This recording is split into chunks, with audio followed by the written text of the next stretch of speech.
We should be streaming live to YouTube at this precise second in time. Anybody who's watching us on YouTube right now, you are probably running a couple of seconds behind the rest of us. That is nothing against your wonderful selves. Please do engage as much as you possibly can, because we very much welcome you being a part of all of this. I'm just going to hit everything to make sure I've got everything running live. You should be streaming. Excellent, it is working. Cool. So for those of us who have dialed in here, you can use the chat both in the Zoom, be it in the Q&A or in the chat box. All of that is enabled. Or please do feel free to send us messages in YouTube as well. We welcome all engagement, all thoughts, all perspectives, all ideas, all challenge are of course welcome. So it is just hit 3 o'clock here in the UK, and a massive welcome to absolutely everybody to the third Responsible Raw Materials Conference. So it is 2022. This time, approximately this time, 3 years ago, in 2020, Rose and myself, we kicked off the first ever Responsible Raw Materials Conference. If memory serves, Rose, this was actually an internship project, wasn't it? You'll be glad to know that Rose is no longer an intern.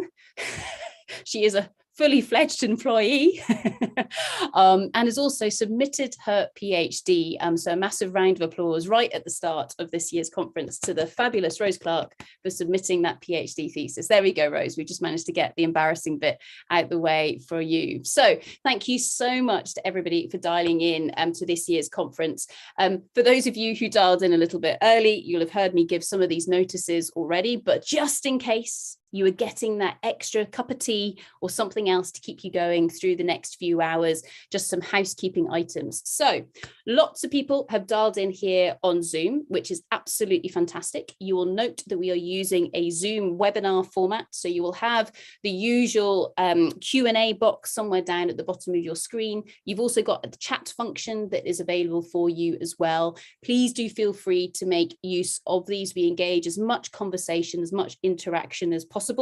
We're going to keep them all open, and we'll endeavour to keep them open unless somebody is really naughty. And if somebody is naughty, then we may have to rein in on some of those opportunities for us. So what we would encourage everyone to do is just be respectful of one another, even if we violently disagree with one another's opinions. We would suggest that actually being respectful is perhaps a bit more constructive than being really nasty to one another. And the same thing goes for everybody out there on YouTube. And we know that often some of those nasty comments don't come from you, they come from little bots on the internet. And we are monitoring all of that. And if anything offensive is posted, then we will endeavour to take that offline, because that doesn't encourage the constructive debate that we hope to encourage during this year's conference. Rose, is there anything else I need to say with regards to etiquette and things with regards to Zoom and YouTube?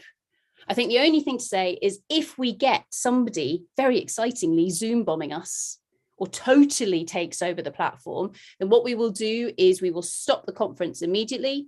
We will then send out revised details to your inboxes. So we'll send out new details for you to dial in almost immediately. So you'll see that we do have a backup plan that is ready to go. We would not encourage people to see if they can test this plan. Please don't test this plan, but just to show that we do have a backup plan if it is, of course, required. So having got all of that out of the way, this is, of course, the Responsible Raw Materials Conference. And Ludovine is going to give us a little bit of an overview with regards to what Responsible Raw Materials is all about, what we are building, what we are trying to put together over, well, what we have put together over the last few years, and what we anticipate to be able to put together over the next few years as well. However, with regards to this year's conference, you guys will have noticed that it is all about the role of the mining sector in the just transition. Now, within that title, there are, of course, a number of questions. Firstly, what on earth do we actually mean by this thing called the just transition? You know, what does that mean? And quite handily today, the lovely Emily Lewis will be exploring some of those interpretations of what is meant by a just transition. And once we've managed to get that straight in our minds, what is the role of the mining sector within that just transition? Is there a role for mining, Or actually, should the mining sector just butt out and get out the way? So where can mining either engage or perhaps be incredibly careful with regards to this just transition that we're all looking at the moment? So those are some of the key aspects that we will be exploring during the course of this week. Now, those of you who have been looking at our website, and if I just share my screen here, I'll give you a little bit of a tour of the website because this will enhance your conference experience. So I'll just share my screen now. Hopefully you can all see that. This, of course, is the Responsible Raw Materials website. You will see that this is going to be updated during the course of the week. So there's just the landing page. If you haven't signed up to the newsletter, feel free to do that.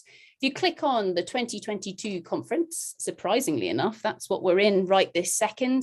And what you will see here is our little infographic that we put together that tries to spark some ideas, tries to spark some interest really with regards to what is the role of mining within the just transition. And of course, what we've got here is everything from the circular economy, feeding or inputting into the world of recycling, and what about all of the infrastructure that's needed?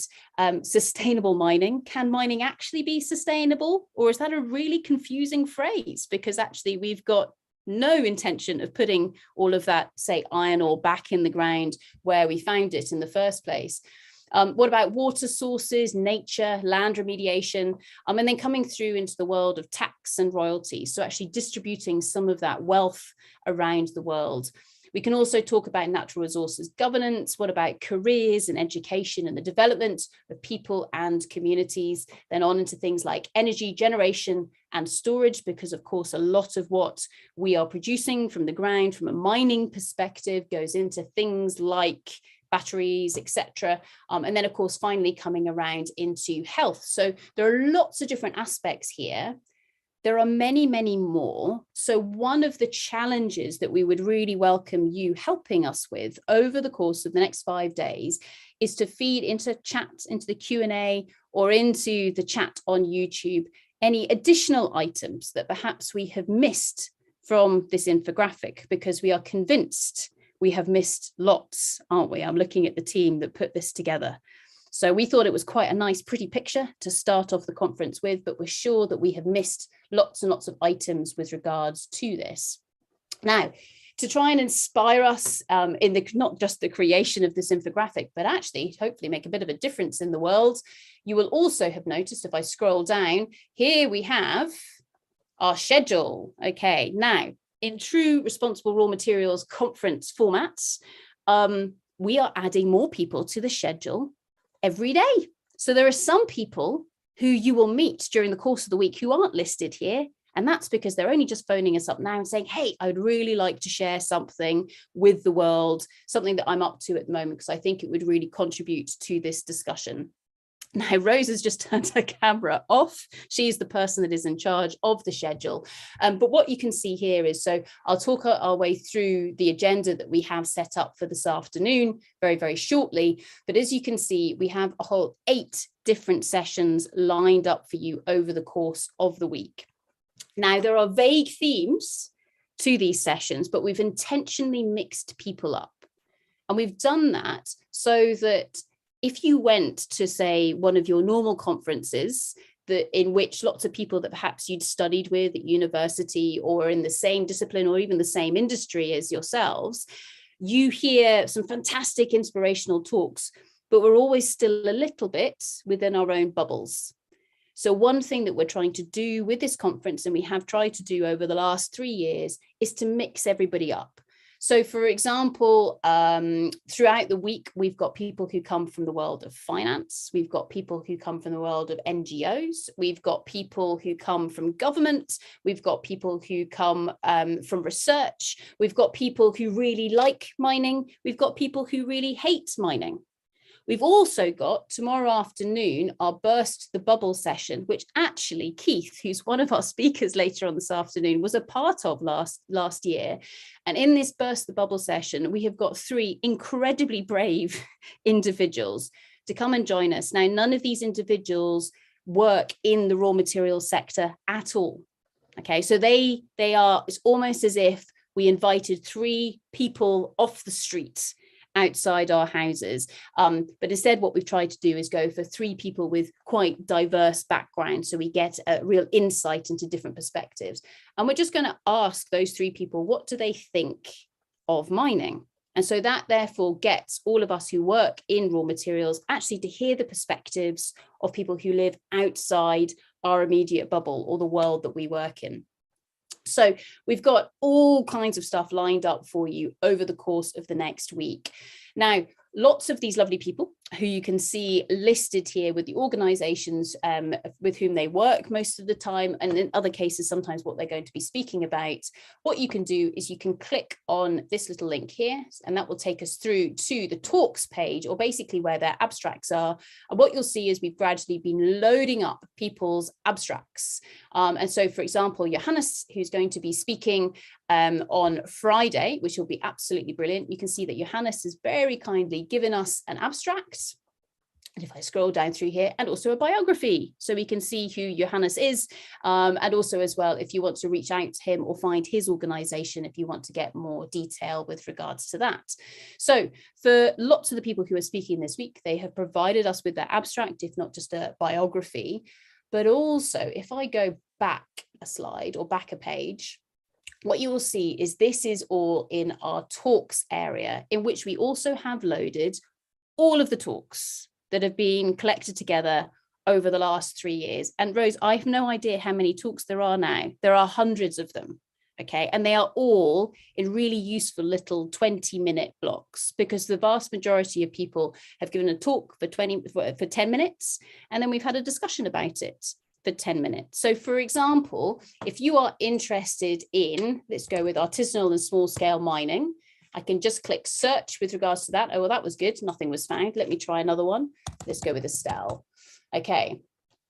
Okay. So for example, Estelle, who gave a talk 2 years ago, what I can do is I can click on her little area here. And what you'll see is that we've loaded on her talk from 2 years ago, and then we've got her abstract and her biography. So it's a nice little package that you can go and search for. So all of this is what we're going to be collecting over the next few days, or the next 5 days. We're going to create at least another 75 of these little video packages that lots of organizations, so for example, universities have been using this as part of their teaching, all the way through to different learning groups have been saying, well, actually, yes, I don't know much about artisanal and small scale mining. Perhaps I want to go and listen to one of the world's experts, just take 10 minutes of my time to teach me something about it. So we've got lots of lovely videos that are there. Also, if you decide that I don't know how many hours of free TV effectively we're putting on over the course of the next week, if you think that's not enough for you, what you can do is actually go into our previous events, and you'll see there's a little drop down list here. If I click on that, that will also take you into an area that will allow us to look at, if I just zoom out a little bit, there we go, some of the past events that we have done. So you will see there's our first conference.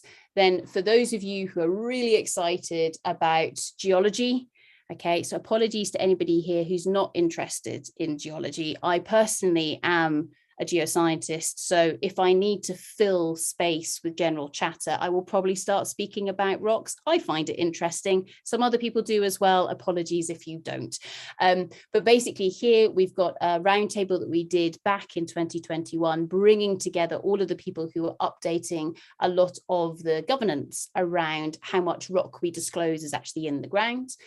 Then we've got our conference from last year, which was our ESG toolbox. And then because we are suckers for punishment, we've actually got here a conference that we ran 2 weeks ago. Rose, I think it was it 2 weeks? Just under 2 weeks, 10 days ago, even in partnership with the Geological Society in London. And this was a conference that was all about the energy transition and what does geoscience have to do with it. So all of that information is there together with the full recordings of that conference. So if you think what we're talking about here is not for you, or if you prefer the rocks, then actually just go and explore some of the other events that we have done over the last few years, because you never know, you might find something that is more exciting for you. So lots of information there.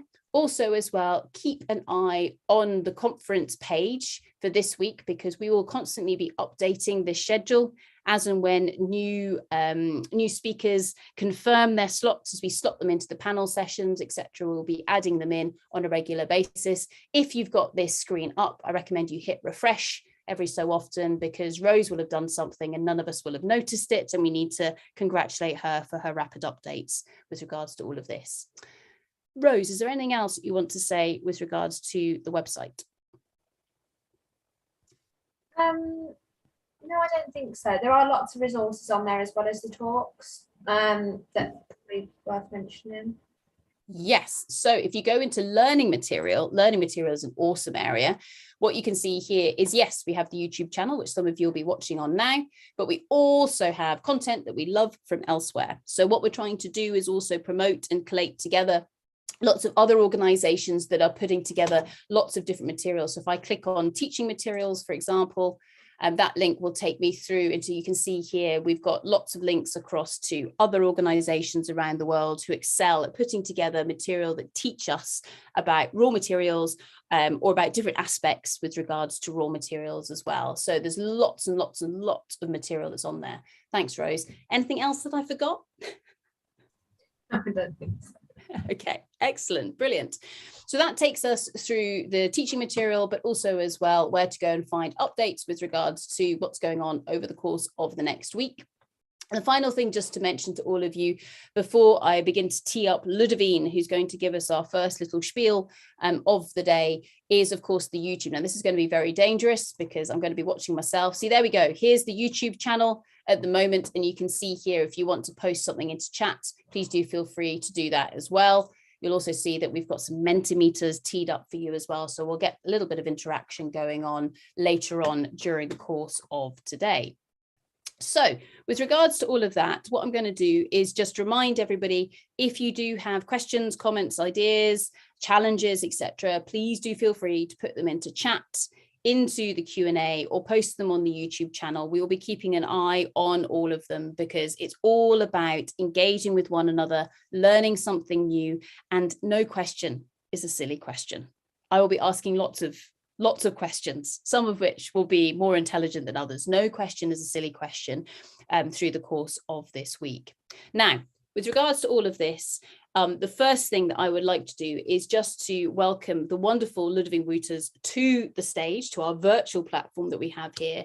Ludovine has recently joined the Responsible Raw Materials team. She's very much helping us get everything properly together in a proper strategy, because we appear to have momentum. We appear to be inspiring some people to go out and to create some difference in the world, which is absolutely wonderful.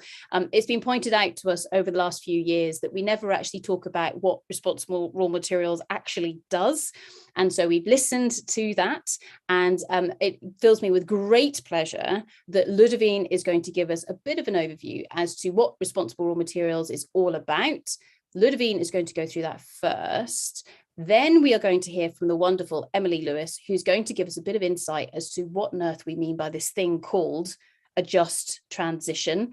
And during the course of Emily's talk, we're also going to start opening up a Mentimeter to hear what you all think is meant by a just transition, because it means different things to different people, which is absolutely fantastic and should be embraced. After Emily, we're then going to welcome Stacy Hope to the stage. And Stacy, who is an anthropologist, she works a lot with some of the intergovernmental organizations such as UNICEF, and she works a lot with the mining sector all over the world. And Stacey is going to give us her insight as to what she thinks is meant by just transition and the role of mining within it. We're then going to pass to the fantastic Keith Smith. Keith gives away because he's here. There we go, the fantastic Keith Smith. And Keith is going to, actually, Keith, do you want to just come off mute? I'm going to do this just now, actually, to welcome everybody. Keith, do you want to just give us a quick, what are you going to talk about? And then I'm going to go to Olga. Yeah, thanks. I'm going to look at the sort of link between finance and reputation and how social media plays into that little forum. Thank you. Fantastic. Thank you very much, Keith. And we're then going to go seamlessly across into the wonderful Olga. And Olga is going to talk about, and then I'm going to come to Kirsten. couple of words on deep sea mining and the deep sea mining game that I co-developed.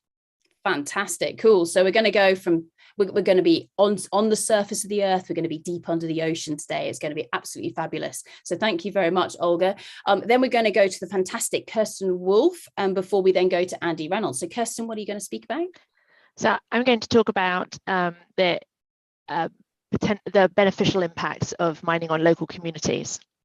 Fantastic, thank you very much. And Kirsten comes from one of the fantastic organizations that invests within mining, so really coming at it from an investor perspective, as well as everything that Kirsten's just talked about as well, which is brilliant. And then finally, we're going to finish out today with a fantastic Andy Reynolds. And Andy, what are you going to talk about? I'm going to be talking about the business model of mining and why it's so difficult to change, and how we could change it to achieve the impacts that Kirsten was describing. Brilliant. Thank you so much for that. Panelists, you are truly wonderful, because I didn't give you a heads up that we were going to do that in advance, but it just shows the caliber of who we have lined up with us for today. So with that, Ludovine, I think we've done the warm-up act now. What I'm going to do is to, Eric, I am really excited to hear what they've got to say as well. You can hear it in my voice. I'm super excited. So lovely, Ludovine. If you have any slides that you would like to share, please go for the various little buttons here and now. Everybody else, sit back, relax, or maybe sit forwards in your seats, get ready to ask all of those lovely questions. Everything is being recorded, so if you miss something, you can go back and watch it later. And Ludovine, I'm going to keep speaking until you hit share of those slides. We know that I have lots of banter that can fill these slots. Fantastic, excellent. So everybody, can you see my screen? We can indeed, brilliant. So everybody, please put your hands together for the one, the only Ludovine Wouters. Thank you very much, Ludovine. Thank you very much, Sarah, for this kind introduction. Thank you to all of the panelists for being here, and to all of the participants who are going to, I'm sure, have lots of interesting insights to also share with us via the questions and comments today. I thought it would be really good, as you were saying, to start by taking a quick look back over the last couple of years, what responsible raw materials has already achieved and how it's grown quite organically, and also to put out some sneak peeks at what we are planning for the future. There's really some interesting dimensions to explore, and hopefully everybody online today will have some contributions or ideas or comments that will help us along. As you mentioned, this really started in 2020, and I want to take my hat off once again to Sarah Gordon and Rose Clark, who in the middle of the first or the second lockdown, depending on where you were, whilst all of us were reeling from the stress of trying to reorganize our businesses, our lives, or everything, decided to start this conference as really a very open model of roundtables. And that's quite a unique element in how responsible raw materials has been shaped and continues to be shaped. And two things I wanted to point out, which have been in since the very beginning. The first one was clearly a very open thought process about rethinking mining and minerals with a sustainability lens, and putting these ideas more into practice than into statements. The second aspect that I think was key right from the beginning is the fact that sharing experiences, sharing learnings, sharing different perspectives has always been key to the responsible raw materials approach. And so the structuring of the library of recordings, which you alluded to earlier, is a core element to how responsible raw materials has evolved. You mentioned, of course, already one striking achievement, which was the collaboration with CRISCO members on the evolution of the mineral reporting codes. The fact that we are now taking ESG and sustainability considerations from, I would almost say, ancillary to the very core of how mining and minerals defines itself, because that is the goal of these reporting codes, is to set the line of how we, portray these resources to the world. That is a significant evolution, and I'm glad to say that responsible raw materials played an intrinsic part in creating that coordination and that dialogue. 2021, a second conference, building on the initial success. There's already been a lot of positive outcomes, and I think what's interesting is that in 2021 we really took things up another level and started to focus on all of these linkages, which make these problems extremely complex, but also require solutions that simply cannot live in silos. And the 2021 conference was really about exploring those linkages, exploring those connections, and increasingly looking, as I said again, for the practical approaches which then can make systemic change. And of course, that brings us to today. Sarah has explained a lot of the approach that this conference will focus on. I think what's interesting is that looking at ESG as sort of inwards looking parameters, the very next step is to think about, okay, well, what's the purpose of ESG? ESG serves no purpose if it is not linked to a real consideration of external and systemic stakes around sustainability. And I think where we are today is quite an interesting and important moment, and a lot of the other speakers will pick up on aspects of this. So I thought I would just put a lot of these, transfer issues on that slide right here. The first thing that I think is clear to a lot of people is that the resources sector is uniquely exposed to multifaceted risks. There's a lot of economic, political, cultural contexts that have to be considered because of the nature and locations of mining worldwide. And yet, as we're transitioning from economies where really fossil fuels were the backbone of energy needs over to more, hopefully, greener and more sustainable energy options, minerals have a key role to play in enabling this transition. What's interesting is that across the board, this role is being understood in parallel with the requirement for mining and minerals to themselves be more responsible. So criticality and responsibility are intrinsically linked in all of the policy and approaches right now. You can see that in the US Critical Minerals Agenda, the EU Green Deal, and Critical Minerals Initiatives. Very clearly, it's understood that there's a paradox between the urgent need for strategic minerals and at the same time, the need to ensure that mining itself enables positive impact and addresses development challenges. And that's why also I think it's important to remember that we are facing global stakes in terms of the climate, in terms of inequalities, in terms of risks that are now affecting every single one of us. And that mining has, again, and perhaps more than ever, an important position in these stakes.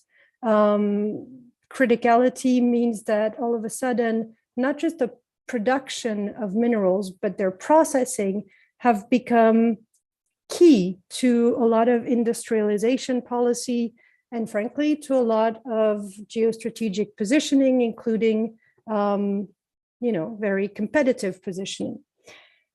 And I think the other thing that's striking today is the fact that we have both systemic and local issues, and that they're completely linked. And that means that there are both systemic and local solutions, and that in order to make sense, they really need to work together. So in many ways, as we're pushing for more supply chain transparency and accountability, responsible practices from mining to export to processing of materials are coming to the forefront of a lot of people's concerns. So there's also an issue of the misperceptions around mining and the fact that there is a social rejection of mining. And the last point that I wanted to highlight is the equity, diversity, and inclusion issue. We all picked up on things like the Responsible Mineral Index report, which flags gender as a major failing across the industry. The Rio Tinto report on workplace culture in February 2022, again, highlighted a lot of structural issues, which are not specific to Rio Tinto. The fact is, when you look at EDI and sustainability in mining, it's both a question of values and ultimately of value.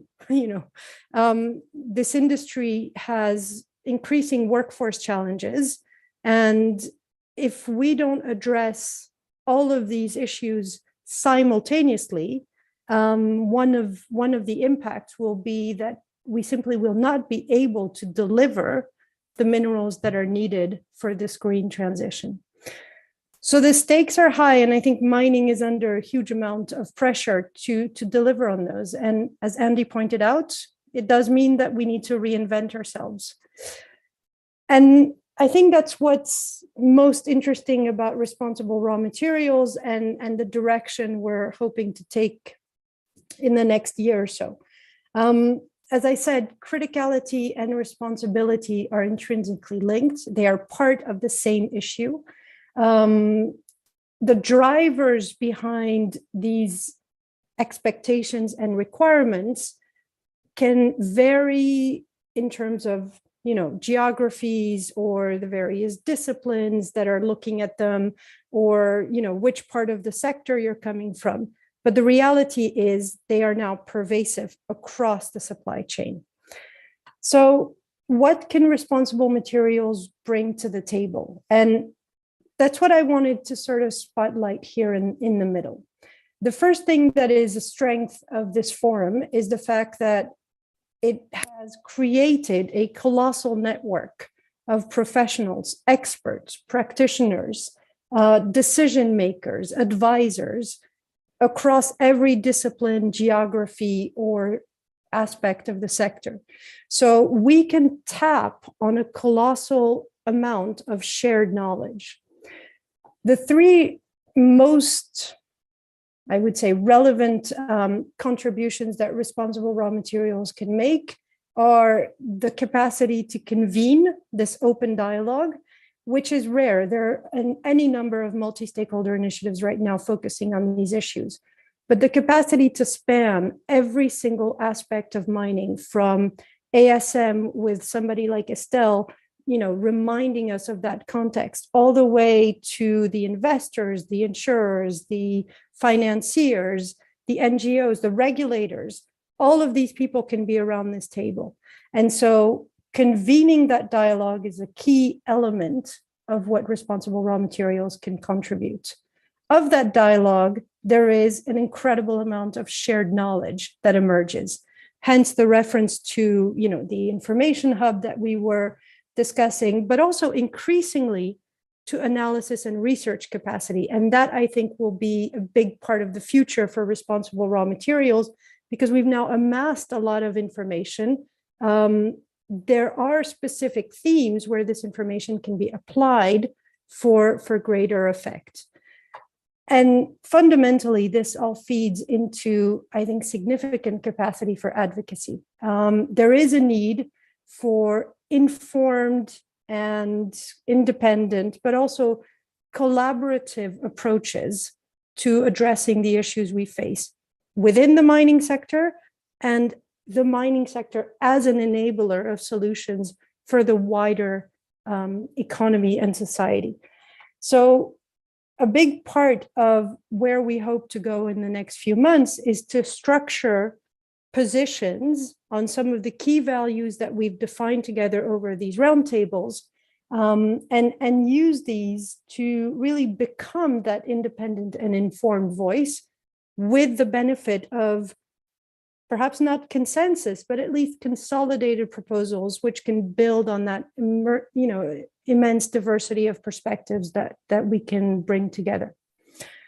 So what's in the next 12 months? The first thing is, of course, structuring and ramping up. We're in the process of incorporating Responsible Raw Materials as a not-for-profit entity in the UK, building a lot of consultation and engagement with the community around some of these ideas, and then effectively honing in on a few key initiatives, for example, like the work you did on the responsible reserves, to really drive clear outcomes, which are going to focus on, frankly, these 3 points, because they're at the heart of what's being done here. So I think these are the grounds for a lot of constructive growth from Responsible Raw Materials. We will be in touch all the time over the next few months as we progress with all of this structure. And of course, we would like to hear as much as possible from all of you, and look forward to your feedback. Awesome. Thank you so much for that, Ludovine. Massive round of applause from all of us on the other side of these two-dimensional screens that we have here. As you can see, so Ludovine's given a very professional overview with regards to who Responsible Raw Materials are and what we exist for.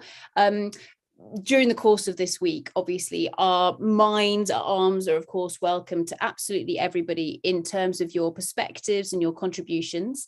As Ludovine's already alluded to, there's a whole load of material there on the website, all of which can be added to. So, for example, if you think that we're missing something, and also if you think that we're deluded, then tell us.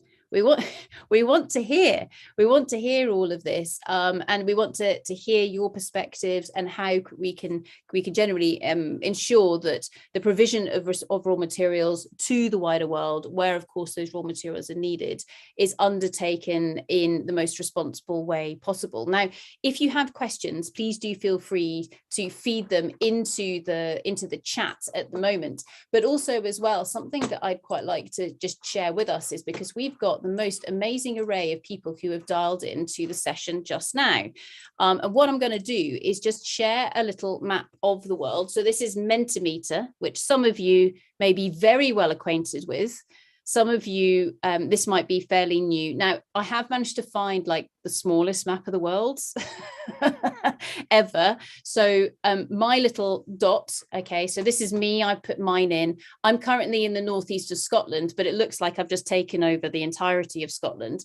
If all of you want to go into Mentimeter and just indicate where are you right now, or if you just want to take this into a different league, where do you wish you were? I know that's not really the question that we've asked, but if, for example, you feel telling us where you are right now and having a blob that is the size of Scotland isn't opaque enough for you, please indicate where are you right now, or just stick a blob on the map.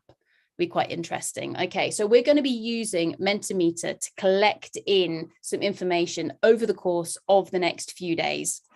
And it will include all kinds of different questions. There we go. Fantastic. Okay, so we're quite European at the moment. Oh, check it out. Look at this one. Okay, so I thought I was far north. Absolutely not. Excellent. Okay, fantastic. We've got Central America coming through here. Andy, I'm assuming that's you. That's popped up in Vancouver Islands, for example. So I'm going to leave that one open because one thing that we have realized over the course of the last few years is that in terms of where people are dialing in from around the world, it's awesome. Now, as we can see, we can tell what time of day it is, can't we, at the moment, because we're beginning to get a bit of a dateline appearing with regards to this. Rose, I reckon we'll pick up we'll pick up those Australians and those people over in Eastern Asia direction tomorrow morning. So isn't this cool in terms of everybody being able to dial in from around the world? And yes, please put into chat, where are you dialing in from? So Chile, Colorado, Tanzania. This is really awesome. Brilliant. Fantastic. Yes. And that blob that is vaguely over, I think that's vaguely over England/France. I'm going to go with the 19. I mean, we're kind of taking over Western Europe. Okay, this is now getting a bit disconcerting in terms of what this map is beginning to tap into. Awesome. And Eric dialed in from India. Brilliant. We've got Belgium, Guyana. Absolutely brilliant. Absolutely fantastic. So I'm going to leave that going in the World of Mentimeter, and then we will take a snapshot of this a little bit later on. Because our next speaker, who I'm going to welcome to the stage, I'm going to let that go just for another couple of seconds, because I know that Rose is going to be sharing her slides for Emily to deal with. So we're going to welcome the wonderful Emily Lewis to the stage to really tee up our discussion with regards to what do we mean by just transition. After Emily, and by the way, this is news for most people that I'm looking at the moment, after Emily, we thought we were going to go to Stacy. But oh no, because we are fully dynamic and we are fully flexible, we're going to go to Olga after Emily, because Olga's diary arrangements have shifted around a little bit. So we're going to go to Emily Lewis immediately now. And then instead of going to Stacy, we're going to go to Olga. And so we'll swap those two individuals over. And I can see Rose clocking that at the moment. It's absolutely fantastic. So everybody, if you please put your hands together for the one, the only Emily Lewis. Round of applause. Thank you very much, Emily. Hello, everyone. I'm just going to check that I have got control of the slides before we get going. Yes. Oh, okay. Tech issues over, hopefully. So hi, everyone. My name's Emily, as Sarah said, and I'm a new member of the core team at Satala. I specialise in the G of ESG, so that's governance, and I'm also involved in some of the climate-related work Satala is doing. I've been involved with organising the conference this year and last, and I'm here today just to tee up the themes for this year's conference. So this year's topic, as you know, is mining, unlocking a just transition. Oh, can't seem to switch slide. There we go. I have done this before, I promise. And this is our lovely infographic created by Amy Bell, which you've also already seen.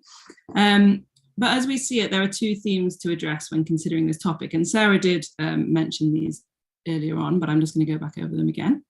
So they are, the first is what we mean when we say just transition. And the second is, what does the industry need to do, change or share to ensure that mining gets a seat at the table and fulfills its potential as an enabler of the just transition? And it's the first of these two themes that I'm going to focus on now. So to illustrate the point I want to make during this intro, I spent the weekend asking friends and family what the phrase just transition means to them. I was very popular. And I'm going to share some of their answers with you now. So just before I do that, the people I asked included an archaeologist, a few lawyers, a consultant, a couple of social justice activists, my dad, and some friends from my cycle club. And the answers I got were very different. So I've popped them all on some slides, which I'm going to share. I'm not going to read through all the responses, but I'll summarise what I see as the themes that arise from each page, and give you a bit of time to read through the slides yourselves.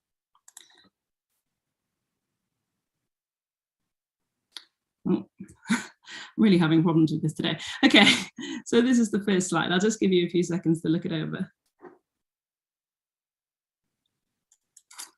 In my view, the answers on this slide tend towards a just transition that centres on the equitable sharing of resources between people, and also the equitable sharing of resources between people and planet as we transition to a green economy. So they all sort of, even though they're set out in different ways, they all tend towards the same theme. But as you'll see, there's a lot of nuance between the answers themselves as well.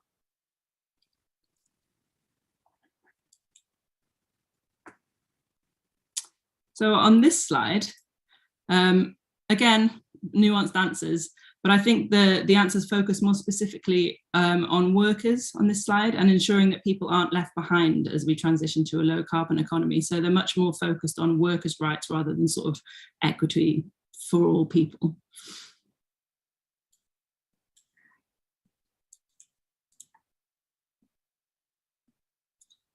And then on this last slide, I think these responses center a bit more around the idea of social justice as we transition our economic model to something that is more equitable and more sustainable. So as one respondent put it, and you can see it there on the top left, striving for a future that is equal, not a net zero version of today. So a little bit more out there on this slide. And obviously there's the I'm not sure there. So in the spirit of full disclosure, there are two responses that I didn't include on these slides.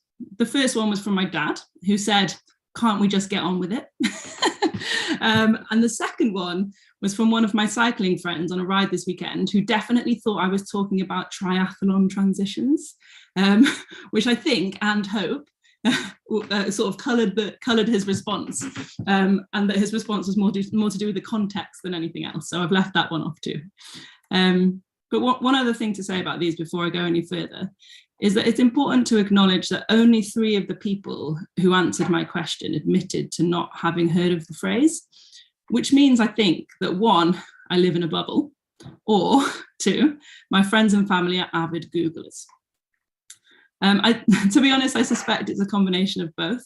But the point is, I didn't ask a representative sample of the population to answer my questions. Putting that aside, I think it's clear from the answers I've compiled that we ascribe many different meanings to the phrase just transition. Having looked at these responses, I think in my view, most of the answers that I got fall into either one of two categories or straddle these 2 categories. And those categories are up here on the screen now. They are a just transition with a focus on green jobs for a green economy, or a just transition with a focus on the equitable distribution of benefits as we transition to a low carbon future.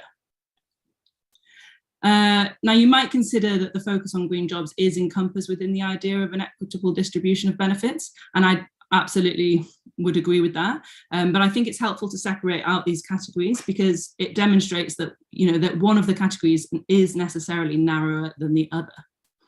And within each of these categories, as we saw on the screen before, there will be a whole host of nuances in understanding and meaning based on many different influencing factors. Anyway, the point of this introduction is not to come up with the answers to this question. It's actually quite the opposite. And I certainly don't have the answer to what we mean by just transition, and neither does the team at Responsible Raw Materials. In fact, we aren't sure the perfect answer actually exists, but I don't think it's important either.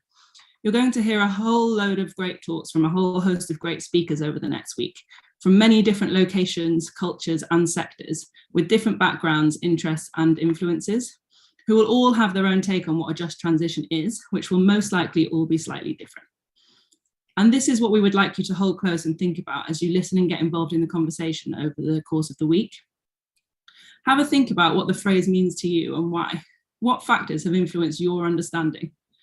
We're going to be putting these questions to our speakers over the course of the week and encourage our audience to have a think and share their views too. We're going to start doing that as soon as I've finished. We'd also like to remind you that, as with my friends and family sample, the idea around the just transition and what it is that the ideas around the just transition and what it is that are discussed over the course of this week by our speakers and our audience members may also not be representative of the views held by the general population, many of whom will never have actually heard of the phrase a just transition. And so we also need to consider how this knowledge affects our response to what we need to do, change, and share to ensure that mining gets a seat at the table and fulfills its potential as an enabler of the just transition. So thank you very much for listening. That's it from me. And I'm going to hand over to you guys with the help of Sarah and Mentimeter. Fantastic. Thank you so much for that, Emily. Truly glorious in terms of the remote control of somebody else's screen to share those slides that I think went on there. And even deserve a round of applause. Absolutely brilliant. Now, what we've put together, as beautifully teed up by Emily, is of course, so Emily went out to her family, friends, and by the way, I'm really interested, what did the person who thought you were talking about a triathlon transition say? Are we allowed to know? Do you know what? I will dig it out and pop it in the chat. Because I'd be very interested to know those hints and tips there. But so this is something where Emily went out to some immediate people that she could pin down over the course of the weekend. Now, of course, we've now got people who have dialed in from all over the world, which is just simply awesome. And you'll be glad to know that in Mentimeter, hopefully, if you're still in there, this may be working. If not, you might have to log in again.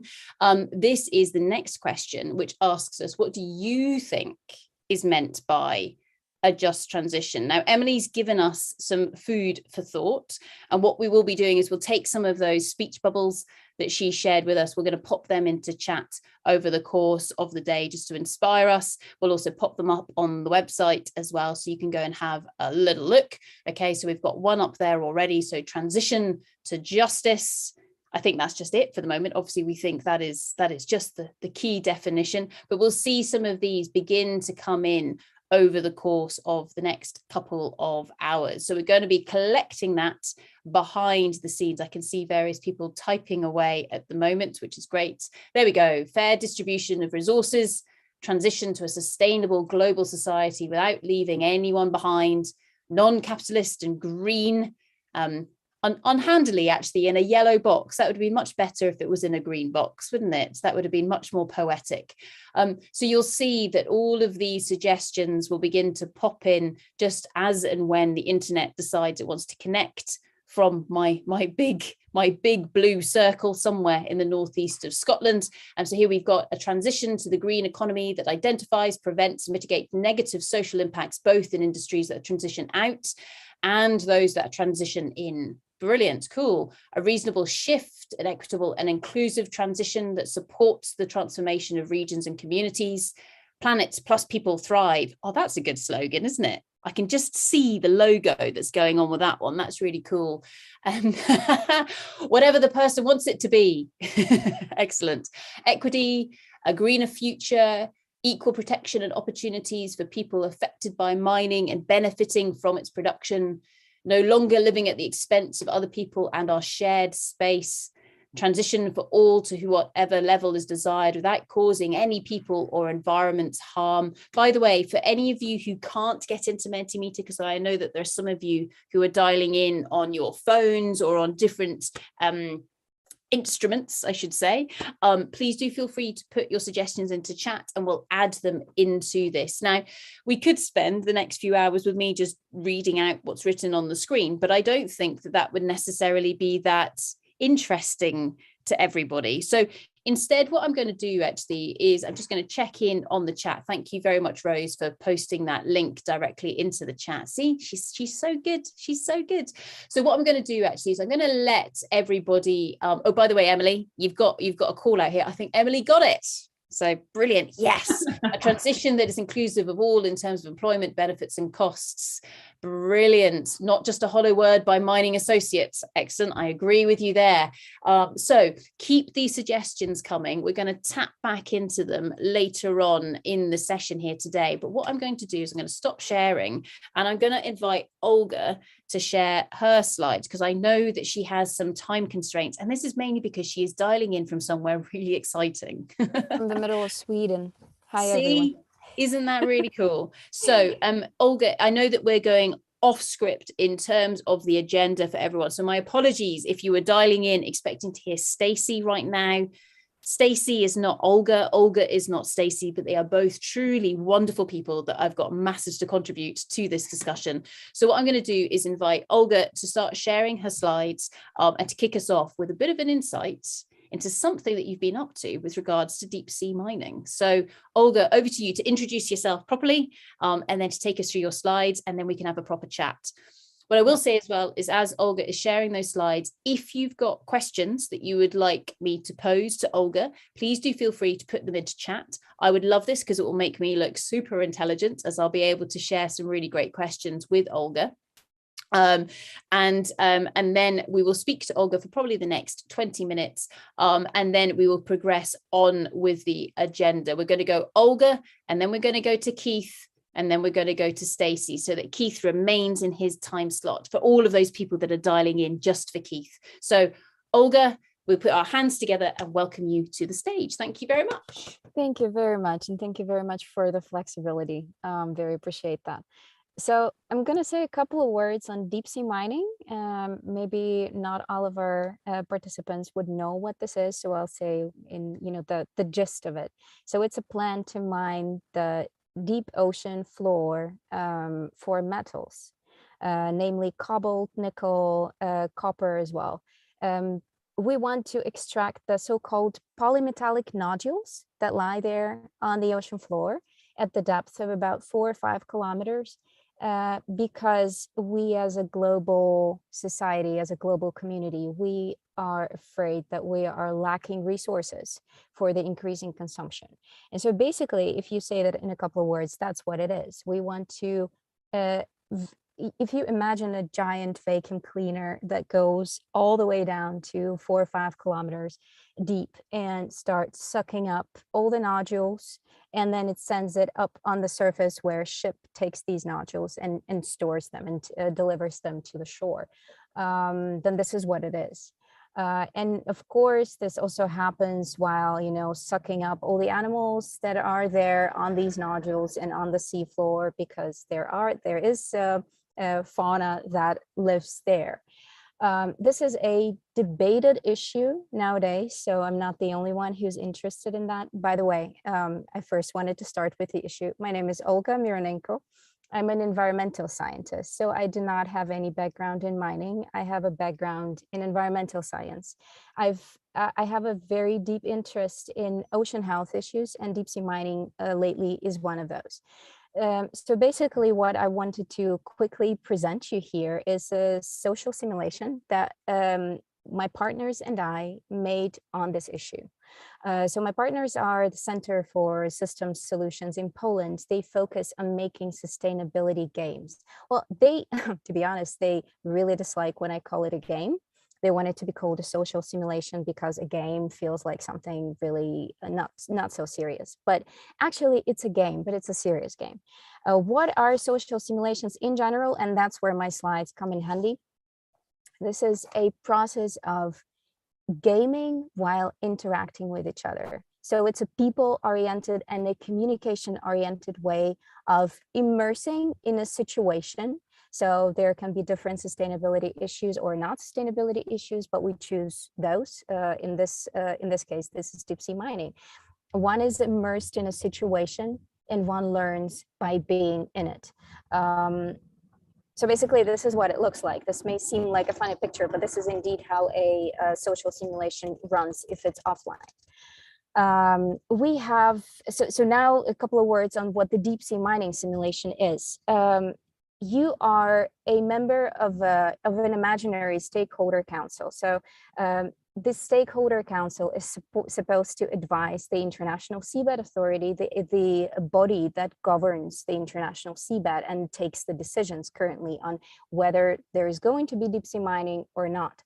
In our simulation, we create this imaginary, again, alas, it does not exist currently, stakeholder council where different stakeholders are invited to give their own perspective on whether deep sea mining should happen or whether a moratorium on deep sea mining, as many call for, should take place. And there's a variety of roles. Each participant takes a certain role. We have mining industry, manufacturing, we have NGOs, local communities, energy producers as well. We try to look at it from a very broad perspective and try to think of how different stakeholders, what positions they could take.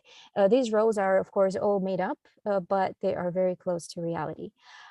This is basically a 2-hour-long, 2.5-hour-long participatory process in which you negotiate and you vote. Basically, when you log in, when the simulation starts, you already vote whether you think there should be a moratorium on deep sea mining, or whether you're convinced that deep sea mining should take place. But you can actually vote throughout the whole game.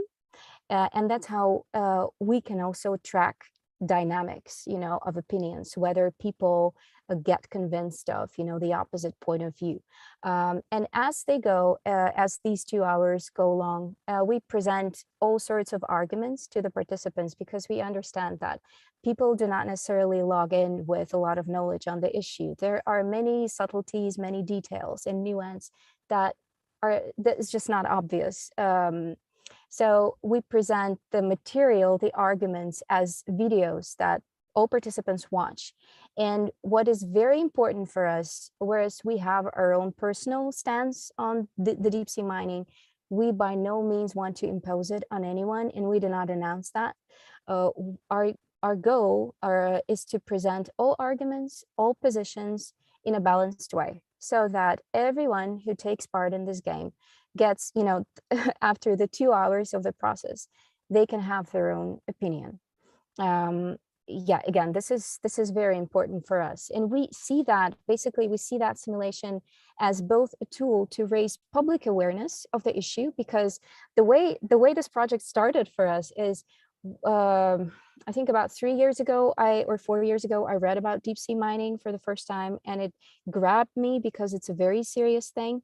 And I started asking around, and I realized that no one knows. Basically, no one knows. But the consequences of this are going to be very big. And so, if we take this decision, we feel that at least it should be an informed decision. We should know what we are doing before we embark on this. And this is our main purpose, the purpose of this project, to raise awareness among people. We also see that as a nice tool for a company that is a stakeholder of the process. Again, these are manufacturers, energy producers, mining companies. Before going in, taking a decision that the company is participating in this, it would also be good to get all sorts of information, all sorts of arguments, and have a weighed position on, do I want to do this or do I not want to do this? So this is basically a good tool where we summarize. We have conducted extensive research on the issue, and basically we're giving a summary that our players can use in taking their own decisions. We also have compiled a library of all sorts of sources that we cannot use everything in the game. But again, as I said, we compiled an extensive pool of sources that we offer to our participants for if they want to later come back to it and explore the issue deeper. And I think I'm running out of time here. Yeah, just to say that this is the slide that you see. The website is the starting website, is the landing page of the simulation. So if you're interested in that, you're very welcome to go. It's not a big page. It won't take up much time of yours. If you would like to take part in it, please fill out the contact form on the website and we'll get back to you. If you have any questions, you would want to discuss it, then here's the email. I'll be very happy to answer any questions of yours. And I think I'm also supposed to say how I see just transition. And if I have a bit more time, I'm going to check whether I have it. Yeah, go for it. Yeah, thanks, Sarah. And how it's linked to what we're doing. Well, to me, my interpretation of this process would be, if we just take the word just, it needs to be informed, it needs to be transparent, and everyone's opinion should be taken into account.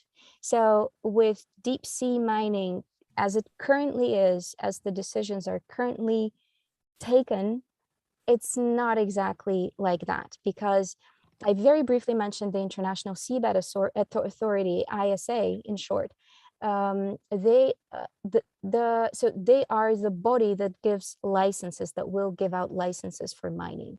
But the decisions on whether a license will be given out or not are currently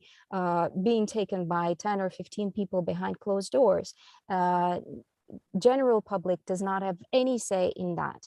These 10, 15 people, they don't really disclose information about environmental assessment. So you cannot even see what the impact on the area is. There are many questions that are now widely discussed about whether ISA is fit to take decisions like that. Because again, the consequences will be vast. It needs to be really well thought out. And again, speaking of benefits, Emily previously summarized it in a very good phrase, and I don't remember all of it, but there was equal distribution of benefits and burdens for everyone. And again, I'm not going to go into much detail, but I'm happy to discuss it after or separately if anyone is interested. In the current scenario, there probably won't be an equal distribution of benefits, so to say, whereas this is something that is declared to be a profit for everyone on this planet, probably not. So yeah, there would be some questions. Thank you. Awesome. Thank you so much for that, Olga. It's really, really exciting to see what you've developed and team have developed. So massive round of applause for Olga, everyone. Brilliant. Cool. Now, I know that we've got some questions that are coming in the chat. One thing, just if I may, Olga, with regards to this, so is the purpose of running the simulation, not a game, got that clocked, is it about increasing awareness and through that then trying to kind of raise this up the agenda? Is that the primary purpose of it? Indeed, that's it. Yeah. And what kind of response have you had so far with regards to the simulation? Well, the thing I haven't mentioned is that right now we have had several trial runs of the simulation with several focus groups, and we identified what needs to be improved, because again, developing a game is a long process. So now we are taking time till end of June to polish that. And after that, we're going to run it on a larger scale. So far we have had 4 runs and we have our own takeaways from that, but it's not something I could really share as, this is what the simulation really shows. But if we talk in autumn, I would be able to do that. Fantastic. Well, so I think we've got, for example, Pauline is asking, do you just play via a website, or do you need to pay to play? Or that this is code for how can we all do it? Well, after we have improved so previously it was a moderated session where you had to sign up in advance, and then we have a time, we gather on Zoom like we are doing now, and we play. But we also understand that's one of the things we want to change. We want to have part of the content available for players online, with no moderator, at your own pace. Just go through it, get as much as you can without a moderated session. And that is for free, of course, because that is a tool of raising awareness, and this is for free. Fantastic. And how many people are you hoping might take part in it? So what's the scale of your ambitions here? Well, it's about, I would say one session of the game is up to 60, 70 people possible. And we can have an unlimited amount of runs, of course, and we're willing to do that because we don't have so much time. A decision on whether the deep sea mining proceeds or does not, it has to be taken within 2 years or even less. We don't have much time. Fantastic, cool. And so I know that I'm being bombarded now with questions, which is brilliant. Ludovine, I know that you've got a question that you would like to ask Olga. Yeah, thank you very much, Olga. I think these kinds of simulations go a long way to getting people to connect to these issues. My question was really more about the balance of the approach. So, irrespective of the outcome, is there an opportunity for the participants and therefore for the simulation as a whole to also put forward, the arguments that support deep sea mining? Not that I'm a great advocate of deep sea mining, but because knowing these arguments and understanding them is also how you evolve the rationale for responses. So I was wondering to what extent you also, follow up with the outcomes on both sides of the issue. All right, if I understand your question correctly, Ludwig, first of all, thanks for that. When we present, again, the whole gaming session is not only talking to each other, it's also learning about deep sea mining, because we assume that people won't know much. And so we present them all sorts of arguments, real arguments, we don't make them up, for and against deep sea mining. So we do not try to present them in a biased way, or make people choose one of those stances, but we present everything there is. And if a person supports deep sea mining, then they vote for deep sea mining, and then that's their vote. So that's it. That's the outcome of the simulation. We just want people to take an informed decision, and if that's for deep sea mining, that's their choice. Fantastic. Thanks very much. Cool, thanks, Olga. I've got some more questions coming in here. So firstly, back to Pauline, who I know she has a host or a crop of students, shall we say. Is that something where Pauline can get in touch with you and then maybe get the students involved, etc.? Absolutely, yes. Excellent. I can see that. I can just picture that Pauline is smiling at a computer screen at the moment. I think you'll be getting an email there. Then also I've got a question here from Graham that's come in through the Q&A, and he asks, well, he says, hi, an excellent presentation by Olga, but has anyone yet given any thought to the management of tailings if deep sea mining is developed? Do you have any comments there? No, I would not be in the position to say that. Not the tailings. It's already too technical. Okay, I know so something I'm happy to share, because I'm going through a lot of information on deep sea mining. So if I have an email or some kind of contact information, I'm happy to send it along. Awesome. So Graham, there you go. You got your very direct answer there. If you want to engage with Olga, please do feel free to pop your email address into chat or reach out to her, and we'll make sure that those contact details or a method of contacting one another is available. So thanks for that, Graham. There's another question here that's come in the chat from Nick, and he asks, will the outcomes of the simulations be communicated to those people and organizations who decide whether mining will/can go ahead in the deep sea environment? Well, it's an interesting question. If a group of students plays, or a mixed group of where you have students and just general public, if they play, would it be useful to a mining company? I mean, if at some point mining companies approach us for this data and say, we would like to see whether the public supports that, we'll be only happy to provide that. Absolutely, but I have my own doubts that we will be approached for that information. I hope to be wrong. So just on that, and here I come waltzing into the middle, being that matrix or that glue that Responsible Raw Materials tries to be, is if we could stitch you together with some of those mining companies, would that be of help to you? That would be wonderful. Yeah, absolutely. Excellent. Thank you for that. Consider that done. And if anybody out there considers themselves to be more from that mining company background and wants to get in touch with Olga, please do feel free to do that. Olga, I'm already getting messages saying people are bombarding you on LinkedIn. So apologies. That's awesome. For that. That's awesome. Because I think this is definitely part of perhaps what as I understand it, what you're trying to create here is actually trying to spread that awareness as far and wide as possible.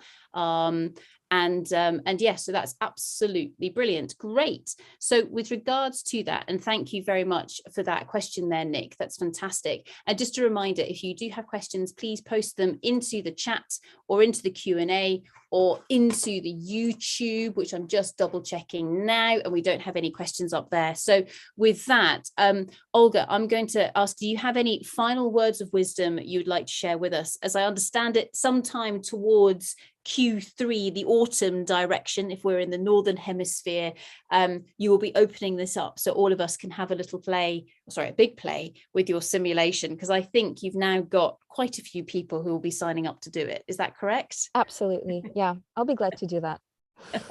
Brilliant. Fantastic. So thank you very much for that, Olga. Absolutely brilliant. Big round of applause to yourself. Thank you. Fantastic, and absolutely loving the look of your simulation. It looks truly glorious.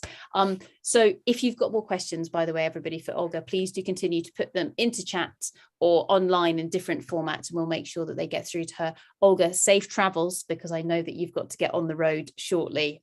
So stay safe with that. Absolutely. Thank you very brilliant. much, Sarah. Thank you. Oh, sorry. There's one really good question that's come in. Is it possible for Indigenous communities to participate in the simulation? Absolutely. That's one of our roles in the simulation. So that's a big yes, Eric. Fabulous question. So fantastic. Thank you very much for that. Another final round of applause. Glorious. Great. Thank you very much for the questions and for the attention. Great. Thanks, Olga. And good luck. Good luck.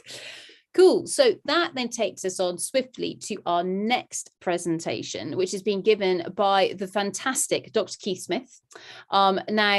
Keith, you're actually presenting some fairly early stage research as well, aren't you? If memory serves. Yeah, it is, Sarah. Yeah, we're just working out on this idea of creating an index for linking reputations to insurance and investment. So thank you for that.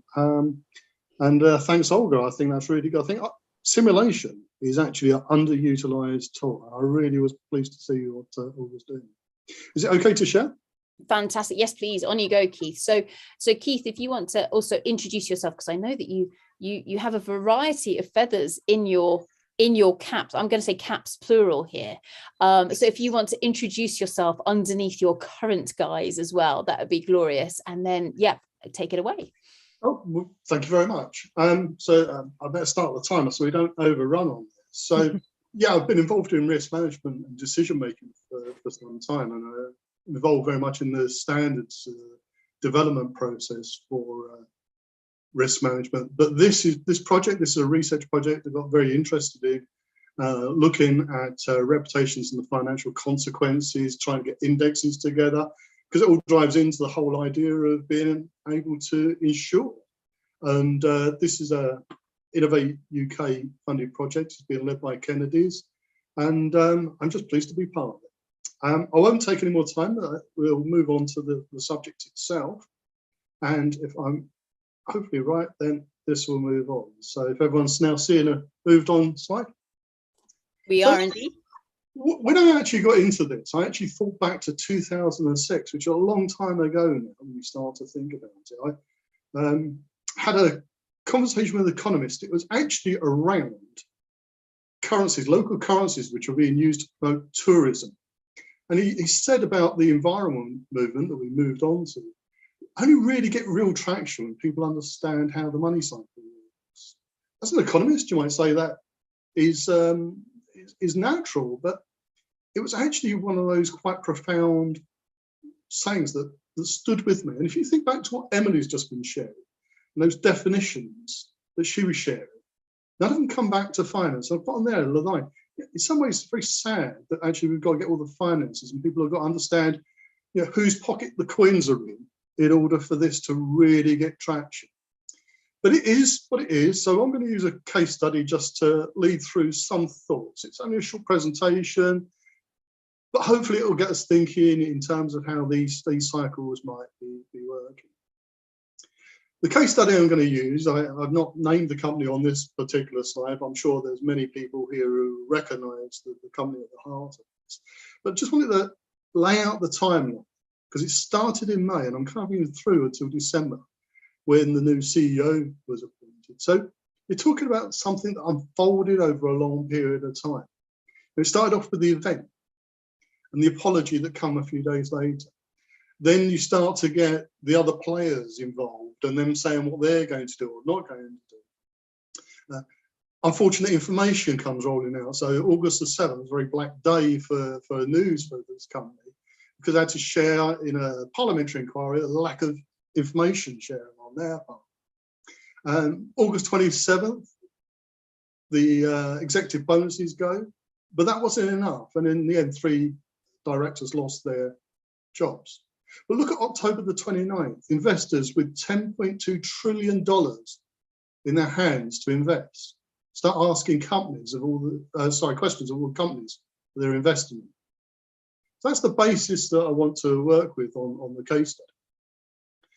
Now, if I just switch out a little bit and start talking about the ESG movement and social media and how it might fit within society, I'd like to make the point that actually the United Nations Sustainability Goals, ESG, all these green movements, movements to recycle, they share something quite important and in common with each other. And that's because they provide a framework with which you can do cross comparisons. Even if you don't have an in-depth knowledge of an industry or a sector, with these goals, you can actually start to do cross comparisons. And that really feels nice to the human nature. We like to make such comparisons. So we can even start to cross compare across industries. How's mining comparing to, for example, provision of pharma? Now, how do these things compare to each other? That is a very powerful mechanism. So if we go down to the bottom bullet point there, what it leads to is what I'm calling social amplification. Because it's a safe space. If I go onto Twitter and make a point about a organization and their behavior, I can be quite safe in that because I would have seen other people's Twitter posts. I've got this framework of things that we can all understand. So for example, if we talk about life below water, this morning there was an article on about pollution in our local seas and people sailing. I can relate to that because I can understand about life below water and what pollution is and how it might affect our well-being. It's a common currency. So not only does it allow me to participate, but it allows me then to portray a front, if I wanted to, that I can then influence people who I want to influence. I don't need to be so worried about something, but if I post, then other people will read that, and that's my persona online. These are amplification factors. And the bottom line there, the common values, you can then start to like and share. So you can interact with people as well. Again, a very powerful tool for portraying your own persona online. And that's really where social media then comes into play with this amplification factor. Now, on the screen now, what you should see is some work that we've done. It's just an analysis. It's been produced by the RepAdvisor team, supporting me. I didn't do this, it was done for me, and I thank the team for providing this. And what we've done here now, in the context of that case study, over that period of time, taken the sharing that has gone over on Twitter, and then we've pulled out from there keywords and used the artificial intelligence that's in the tool to group these into logical areas. So on the left-hand side, what you see is the spacing between those, let's just make sure. You see the spacing between those groups of words, and on the right hand, you see that listing of words and how frequently they occur. Now, if you look down on the left-hand side, down to the bottom there, I think about the fifth one up says mine. You see the red line, which is how often it occurred in that group, which is highlighted in red on the left-hand side. And then the blue line continues. So out of the whole sample, the term mine was used quite a lot. If you go up to the top, you can see then something like destroy, destruct. They're not, we cut off the ends of the words to make sure we capture all the different types of that word. And you see the red line, this group is really all talking about this incident. And if you look on the left-hand side, how big that circle is, it was a big topic, it was discussed a lot. Now, if you look at the other groupings in there, over here, 8 and 9, over there, they're not opinion-related words, they're linking words the tool's pulled out. And then down at the bottom here, 4, 5, and 2, these are words that are related around the company and its normal activities. So you can then start to see that this conversation over that period on Twitter, very, very significant. So there's the social media, there's that amplification I've been talking about. Now, how did that play out in the share price and finance? Because we should be talking about finance. So what I have on the left here is the share graph for the company concerned, Rio. And I've put an arrow point there, 1st of May, where the price was around about $82. And you can see it was actually on its way up. It's carried on going past the time when the incident happened. So 5th of June, it's been carried on going up. And what I relate this to is actually the information needs time to propagate through social media, through for people to start to understand what's going on, get to grips with the story. But then it's anecdotal, but what I would suggest is there's a definite damping effect that's come in across the share price as you work then from June all the way through to late November when the share price starts to catch up again. So if we look at 7th of August, when that particularly bad story came out, there hadn't been information shared. If you look, the share price took a dive down, come up a little bit, 11th of September, and then dive down. And then here, in this last part of the graph where it's diving down, is where the CEO had to resign. So it lost leadership. On the right-hand side now, you see how that plays out in terms of sentiment. So this is an index tracking what's going on. And you can see there, into June, it just starts to plummet. It rises a bit, you've had the apology, you've had time, and then it falls again as we start to get more bad information. And then it falls quite significantly when we get into the loss of chief executive, etc. Now move on and actually start to group these costs together. You can talk about 3 losses: direct, indirect, and worst of all, hidden. So within instant costs, of course, you've got internal inquiry costs. And this is non-production time. Those executives involved, they're not worried about production, they're worried about what they're going to say. Then, of course, preparing for the parliamentary inquiry. Again, it's executive time tied up with non-production events. Communication costs, because they've got to go into the social media market and start to try and counter some of this information and the misinformation that people get. There's an apparent dampening of the share price, which we've covered. You see that right through till November. They were asked to pay restoration costs. Now, you start to get into some of the hidden costs. Of course, they've got a loss of leadership for 3 months. That's significant. And if you think about the opportunity window to acquire something, an asset or a new business, it's effectively closed while this situation is playing out. And that leads to hidden costs. And then after instant costs, you've got brand, trust damage. There was an article by, I think, Morningstar that said, actually, you know, the assets that were underneath that those caves, about $100 million of iron, probably cost billions over a long period of time from what they had to pay and the loss of trust. And that's all hidden costs. Ongoing costs to repair the damage. But think about this idea of growing ideas around social licenses to operate in new mines.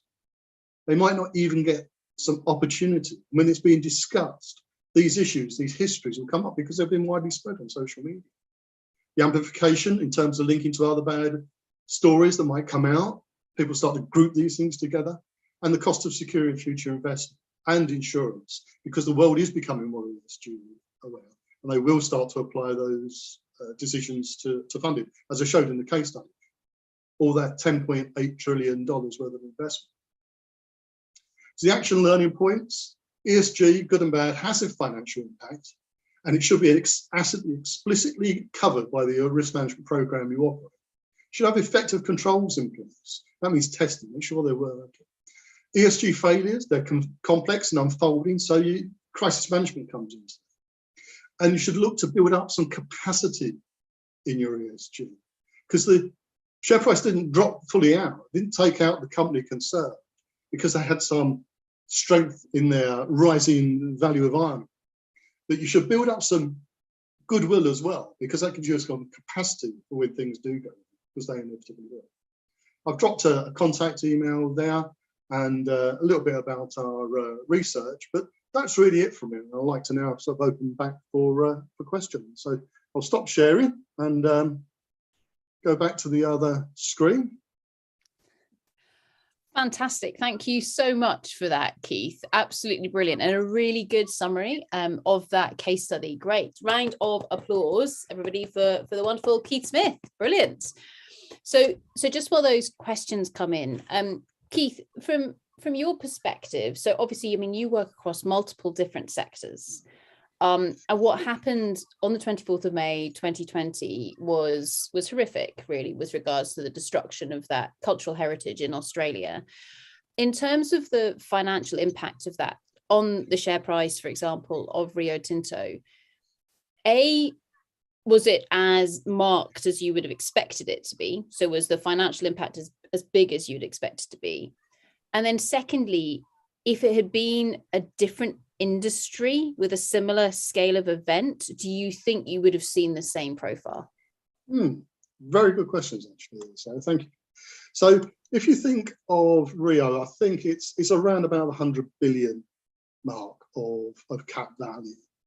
And if you look at that share price I was indicating on the graph there, if from June that had been carrying on up, and reasonably it could have done, because iron ore was good at the time. So they were making a lot of money in China. I believe there's only 3 companies supplying iron ore in China. Don't hold me to that. I'm not but I think it's something of that nature. Then I would have expected that share price to have gone up to that higher price sometime earlier. Being down as it was about 20%, that's 20 billion off its cap value. That's significant in anyone's market. And then if you then translate that to the other part across to other industries, I can imagine some industries who weren't supplying something as critical as iron, that could have led to dropping of their share price or loss of the company. Do you remember Ratner? I mean, Ratner stood up. I mean, this might be too old for many people. He stood up, held up a piece of jewelry. Ratner sold jewelry. And he said, I only charge £4 for this because it is rubbish. And Ratner's no longer a company. So you've really got to understand the impact that reputation could have on an organization. And this idea of having capacity for which you can absorb that comes down to what are you doing, what you're supplying, how big you are, and what have you done in the past. You know, so if you're a good organization that you've done lots of good so far, and then you have a downside, people will give you some benefit of the doubt, but not all the time. But if you've done downside all the time, and then you do another downside, of course, then people are on your case. So you've got to weigh up all these different things, which is why tracking the sentiment, what's being said, started to group that out and look at what's being said, how it's being said, and in what context, can actually be a powerful tool for understanding how this is playing out and what you need to do in action to repair it. Because you've got to think about this golden hour that people like Register and Larkin talk about in terms of repairing one's reputation. So with that, and Emily's just posted into chat, Keith, she's asking, so are we saying that the criticality of what Rio Tinto produced, i.e. say iron ore, actually helped them to weather this storm? And if they've been producing something that, to be honest, we didn't really need as a human population, they may have been more permanently damaged by this? It seems so. When I was researching this, one of the articles I come across, I think it was an article that was posted through the Reuters channel, basically said that. They said that it's the rising price of iron ore at the time and the value that had that actually helped them keep their share price where it was, and that they would have suffered more economic damage had they not been providing something that was on the rise. So yeah. Basically. Brilliant. I know that Ludovine wants to come in on this. Why don't you go, Ludovine? Well, I wanted to perhaps offer a possibility of looking at other sectors and comparing. One of the elements that you see a lot in a lot of the governance discussion, and particularly in terms of the ethics trends, is employee activism. And I have no idea whether that actually played into it or not, but mining so far has not caught up with other industries in terms of the hyper activism of some of their employees. So what we're seeing in other industries are employees who have very strong ESG positions and basically take them public. Of course, then you can add elements of leaking information, and you get into a whole discussion about how companies protect their information and interact with their employees. But it is very possible that this is part of the situation around mining. And I personally think it's evolving quickly, because if you look at some of the trends in terms of employee engagement across mining, there's a lot more internal debate. There's a lot more questioning going on. So I don't know if you factored that into your analysis, the employees' roles. We didn't specifically pull out employees, but you make a very good point there, Ludwig, because different groups will have different perspectives. So if you start to, as you say, break it down, you could find actually there's particularly ferocious discussion from one group, and almost a supportive from the other. And then you've got to step back and weigh up, well, okay, so how are these going to start to play out? And also in terms of what the organisation might need to do in terms of targeting its messaging and how it might to actually engage with those different groups. So to engage with its employee group in a different way to how it might engage with a protest group or engage with a parliamentary inquiry, as they do. So brilliant. Thanks for that, Keith. I think this is really, really interesting. So another few questions have come in. So this one's from Vicky in the Q&A, and Vicky's asking, what strategies have you seen companies successfully implement to build up ESG goodwill in the mining industry or other industries? Yes, it's too early in our research to really answer that question fully in terms of building up goodwill. Anecdotally, I mean, you can see brands that do try and do that. They do try and do the right things generally, which might have made that point around capacity. But in all honesty, I wouldn't try and answer that question on this area, in this sector, from the research we've done. This is very early. I think we've been doing this research now for, I think we're into our first month. And the work I showed you was some of the proof of concept work that's done in order to get funding for our research. Awesome. So I'm going to take that as a watch this space, Vicky, but also if anybody else out there has any suggestions to feed in, we'd very much welcome those. Is that a correct assumption, Keith? It is indeed. Yeah. That's great. Thank you. Awesome, cool. And then one more question, if I may, before we move on to the next speaker. So this is from Johannes, and Johannes asks, Keith, do you think the relative importance of reputation impact depends on proximity to the final consumer markets? So there's no Rio Tinto logo at the supermarket or the hardware store. So do you think that then impacts on what this perception and what the reputation is? Yes, now that's an interesting one. If you look at the Deepwater Horizon, whose name was on the rig, nobody was really interested in deeper into the supply chain. So that is actually a very important factor. So yeah, Intel Inside, was that a wise thing? Good marketing at the beginning, but when the computer backs up, what name have I got on this computer? Yeah, I think that's an interesting dynamic.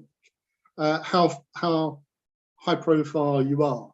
I mean, I used to work for Arkiva, and it's a name nobody's heard from, but they do all the broadcasting for the BBC and ITV. So everybody receives them in the home, but nobody's heard of the organisation. So you do get this point, and how damaged their reputation can be, because of course they have a professional relationship with the people they're working for, and that's much more controllable. That's not open to such ravages of the social media.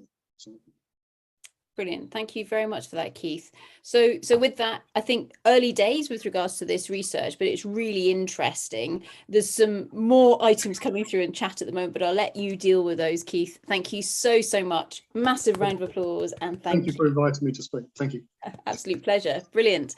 Cool. So our next speaker is the one who we'd originally billed to happen a little bit earlier, but we did a bit of a shuggle because we're dynamic and flexible like that with our agenda. So our next speaker is the fantastic Dr. Stacy Hope. Now, Stacy is an anthropologist, and as I mentioned earlier on, she works with large organisations such as UNICEF, but also with the mining industry as well. She is currently managing director for Women in Mining UK, and the reason why she can't be with us right this second is because I think she's actually running a panel at a large conference in Cape Town right this second. So hopefully Rose will be able to share her video.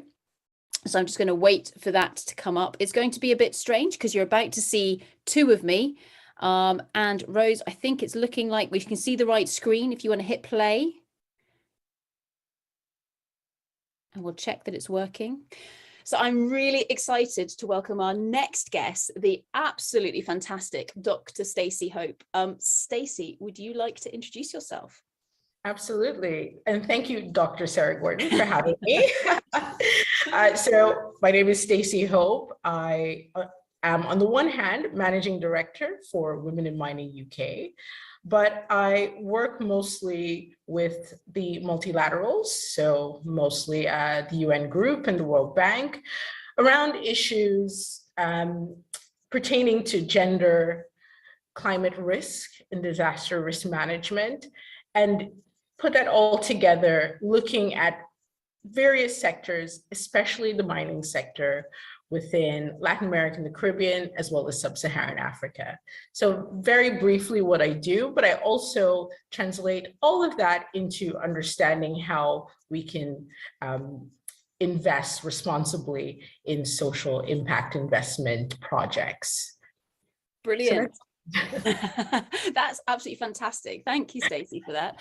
So given this wealth of expertise and experience, when somebody says to you the just transition, what does that actually mean?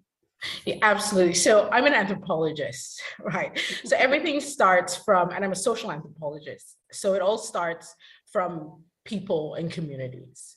And the just transition for me, and I think in general, really pertains to how do we translate an energy transition that resonates with people?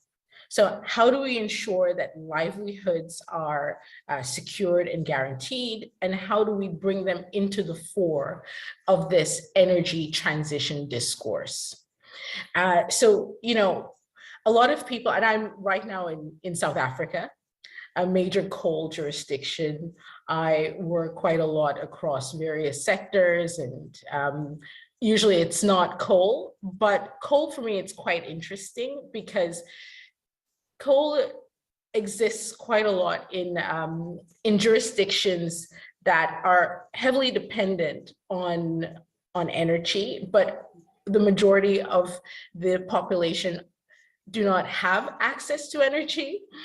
And right, so coal is that energy source that is a bit more accessible in jurisdictions like South Africa, like India. And in order to drive the energy transition, coal still has to exist to support it.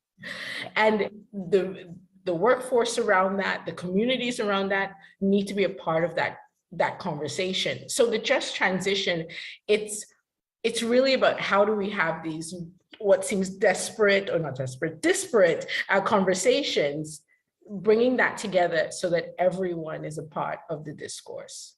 So, yeah. So do you think then with that, do you think there are some parts of the world that have more to gain or to lose with the whole transition and the just transition? More to gain or to lose. I've never actually thought of it as more to gain or to lose. I think the just transition at baseline means one thing, but within the various contexts, it develops in different ways and in different time frames. Yeah. So you have, on the one hand, a lot of people talking about phasing out certain energy sources, whereas it might be more about phasing down in order to give space to the development of renewable energy and over a different period of time. So maybe that's how I would look at it, as opposed to one over the other, because we all agree that we have to do something about climate change and the risks that it poses. And I work a lot at the forefront of climate risks. So I see what manifests because of it. But yeah, for me, I think that's really key, understanding the various contexts in which we have these conversations. So just then zooming in on South Africa, because that's where you happen to be right this second. And as you mentioned, so South Africa predominantly draws its energy currently from coal. So as South Africa transitions away from coal into more of those renewable forms of power generation, what do you think is in it for the population in South Africa? Where are the opportunities for them? Are we talking about opportunities in the renewable energy space, or as we transition towards? I guess a bit of both. Yeah, oh, absolutely. So I think there are many different ways in which we translate what it means to be in the coal sector towards a more renewable energy discourse, but this all still requires mining, right? And it's now about reconfiguring the workforce into meeting that just transition and the needs that the just transition will require. So there's a lot of education involved, a lot of understanding how do we translate certain capacities that exist, and how we develop those that don't. What are the gaps, and understanding how do we bring the same workforce and those outside of the current workforce into this new energy space. Yeah. And so with that, Stacey, just one more question perhaps before we then dive properly into the world of mining. With regards to, say, so COP26, etc., quite a lot of the discussion was around, I guess, compensation to those parts of the world that are being negatively impacted by changing climate, perhaps faster than other parts of the world, such as small island states, etc. Do you have any comments with regards to that particular discussion? So I'm from Guyana, and the Guyana government has or had engaged quite heavily in a low carbon development strategy, which involved the Norwegian government. And that was the Norwegian government paying the Guyanese government to maintain its vast rainforest. That's still maintained, it is still maintained, but mining also increased, right? And that actually wasn't seen as the Guyanese government not, I don't want to say cooperating, but maintaining its level of agreement with the Norwegians. It was looking at how do we then compensate for the fact that now we have intensified mining and we need to meet certain carbon capturing levels, right? Carbon sequestering levels. So I think they're outside of the small island states and the small states like Guyana and like the Caribbean islands, for example, in jurisdictions like Cape Town, like South Africa or various African countries, it's really about how do we then encourage governments to manage the environment, but how do we then negotiate between the emissions that mining companies emit? How do we ensure that investments to climate risk mitigation technologies are embedded into new and existing mining companies and mining operations? And then how do we onboard the communities as well to advocate, to understand, and then to really drive that narrative across these various jurisdictions? So I guess, it's something that, it requires a huge amount of change, doesn't it? And that's the transition part of all of this.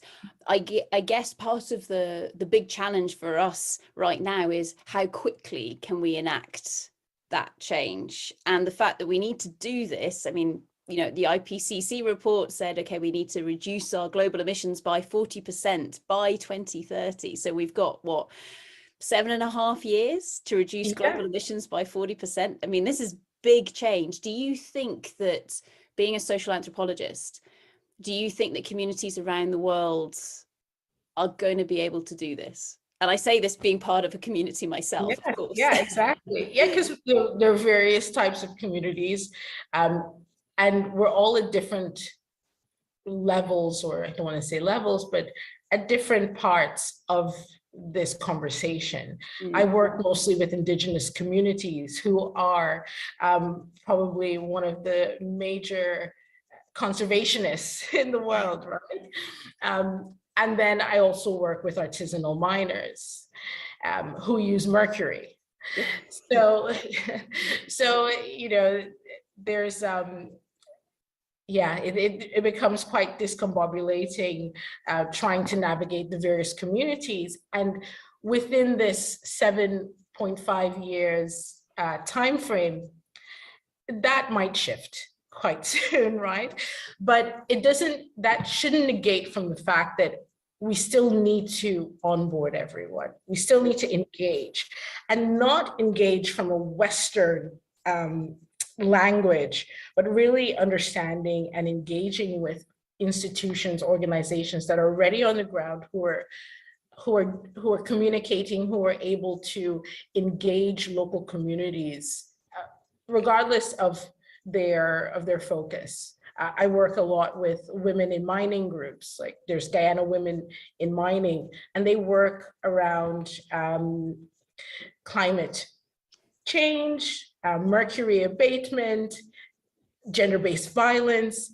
And if you want anyone to get Indigenous communities and mining communities on board, you reach out to them. You don't reach out to government institutions, because they build their base in the communities. Mm-hmm. So when we're trying to engage and to bring communities on board, look at local institutions that are already doing that and see how we can utilize them to really drive that narrative and drive that change.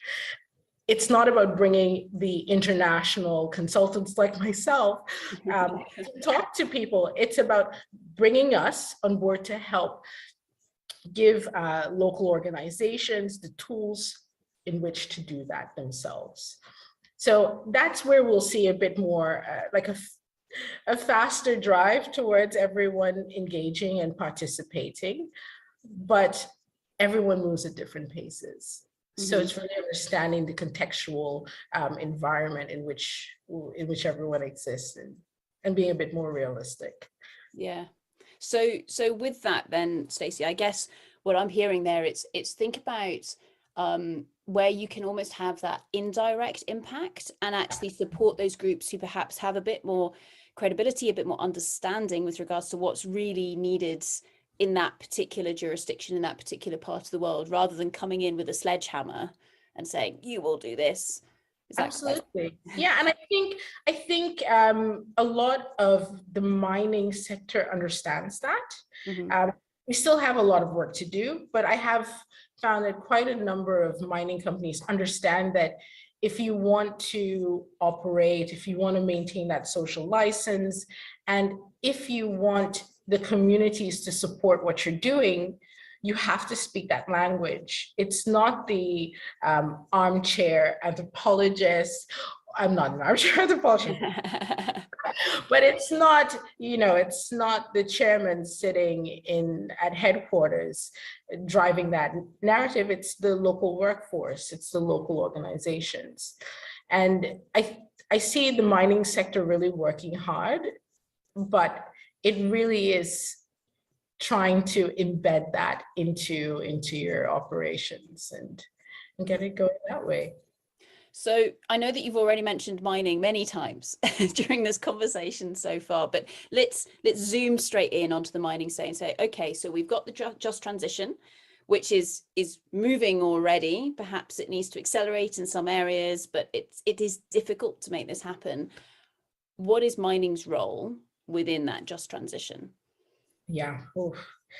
And I'd say, what are the roles, right? Yeah. So I think, I mentioned mining's positioning in communities already to some degree.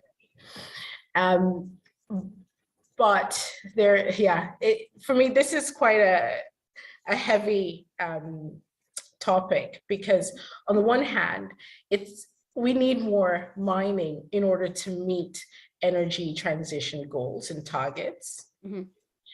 There is also the conversation about recycling of metals, but at the same time, that alone cannot make the energy transition successful. So there needs to be more mining, and the mining sector needs to understand its place within the wider discourse of climate and climate risk. So it's not just about providing more materials, it's also about providing more materials in a way that's sustainable, that's responsible, that's addressing the climate issues and climate risks, and looking towards investing in technologies and being a part of something that's a bit more outside of the box. Not to mention oil and gas, but if we were to compare oil and gas with mining, oil and gas is way ahead when it comes to technological advancement. the mining sector really needs to look at how can technology not only drive its business, but also drive the discourse around climate and the just transition. And it's not about replacing people with tech as well, because oftentimes when I mention technology and innovation, a lot of people are like, but what about the people? It's also about looking at how the people on the ground can be a part of this technological advancement, whether it's just to name drop, looking at Anglo American recently announcing their hydrogen fueled mine haul trucks, which is great because we're looking at ways to really bring technology to the fore. It's not about replacing people from driving trucks, it's about bringing people on board to come up with innovative technologies, but then also bringing that workforce back and engaging them in this new conversation around the types of technology and types of things that we're doing within the sector. So the mining sector has its place in the sense that it is contributing from a materiality side, but it's also contributing from a change in the narrative of how mining is done. So what you've got there, I guess, is you've got that, exactly as you've mentioned, so the change with regards to the volume of the material and the diversity, I guess, of the material that needs to be provided into the market, how it is actually mined. So where can we utilize more innovative technology to be able to help us do it in a more perhaps climate and sustainability sensitive manner? What do you think the impact is going to be on people around the world? So if we've got a big ramping up in terms of the sheer activity that's needed in mining, how do we anticipate that's going to impact on people in those mining areas, or where there are those minerals and metals that we need? Yeah, because it could go one of two ways if we're not careful, or it could go one and two ways. I don't know how to frame it, depending on where you are. Because we could easily fall down the rabbit hole of wanting to meet the needs of one agenda and forgetting about the other, right?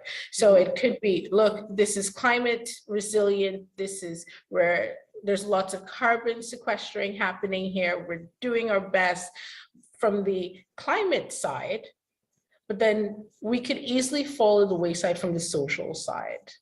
And we have seen it in the past, right? And not even in the past, but we are seeing it a little bit because mining companies are really trying to grasp the needs that climate change requires of them.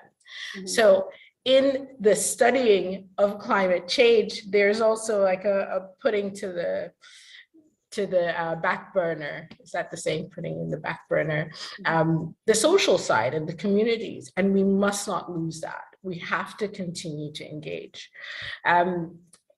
So there's that, but then we could also have that scenario, that beautiful scenario where we are climate resilient, we do have our social engagement, and we're just bringing everyone to the fore. I feel like I haven't answered your question, and maybe you can rephrase it, and then I can re-answer it.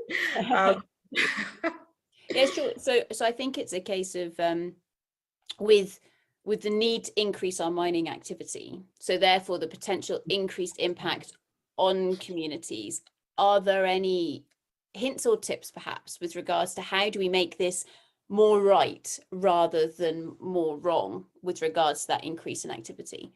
Yes. So one thing you can do is support the industry around mining.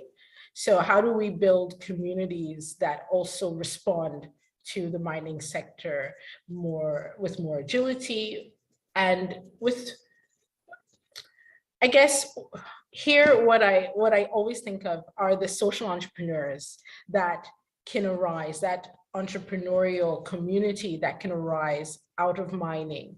We don't see it quite a lot or enough. Mm-hmm. And I feel that we're missing a trick here, right? How do we empower communities to to have industry of their own, but then also to respond to the needs of the mining sector.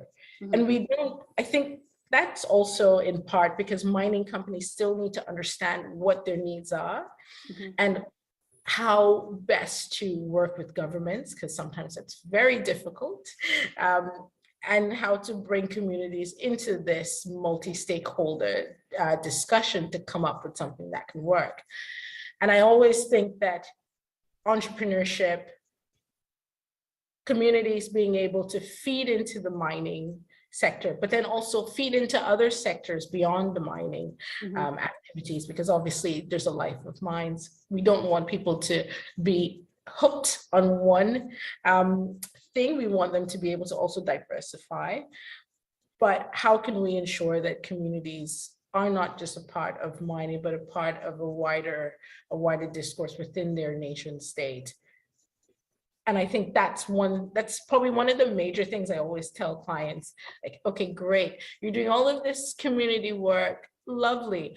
Yes, you set up farms and you buy from them, but what happens afterwards, right?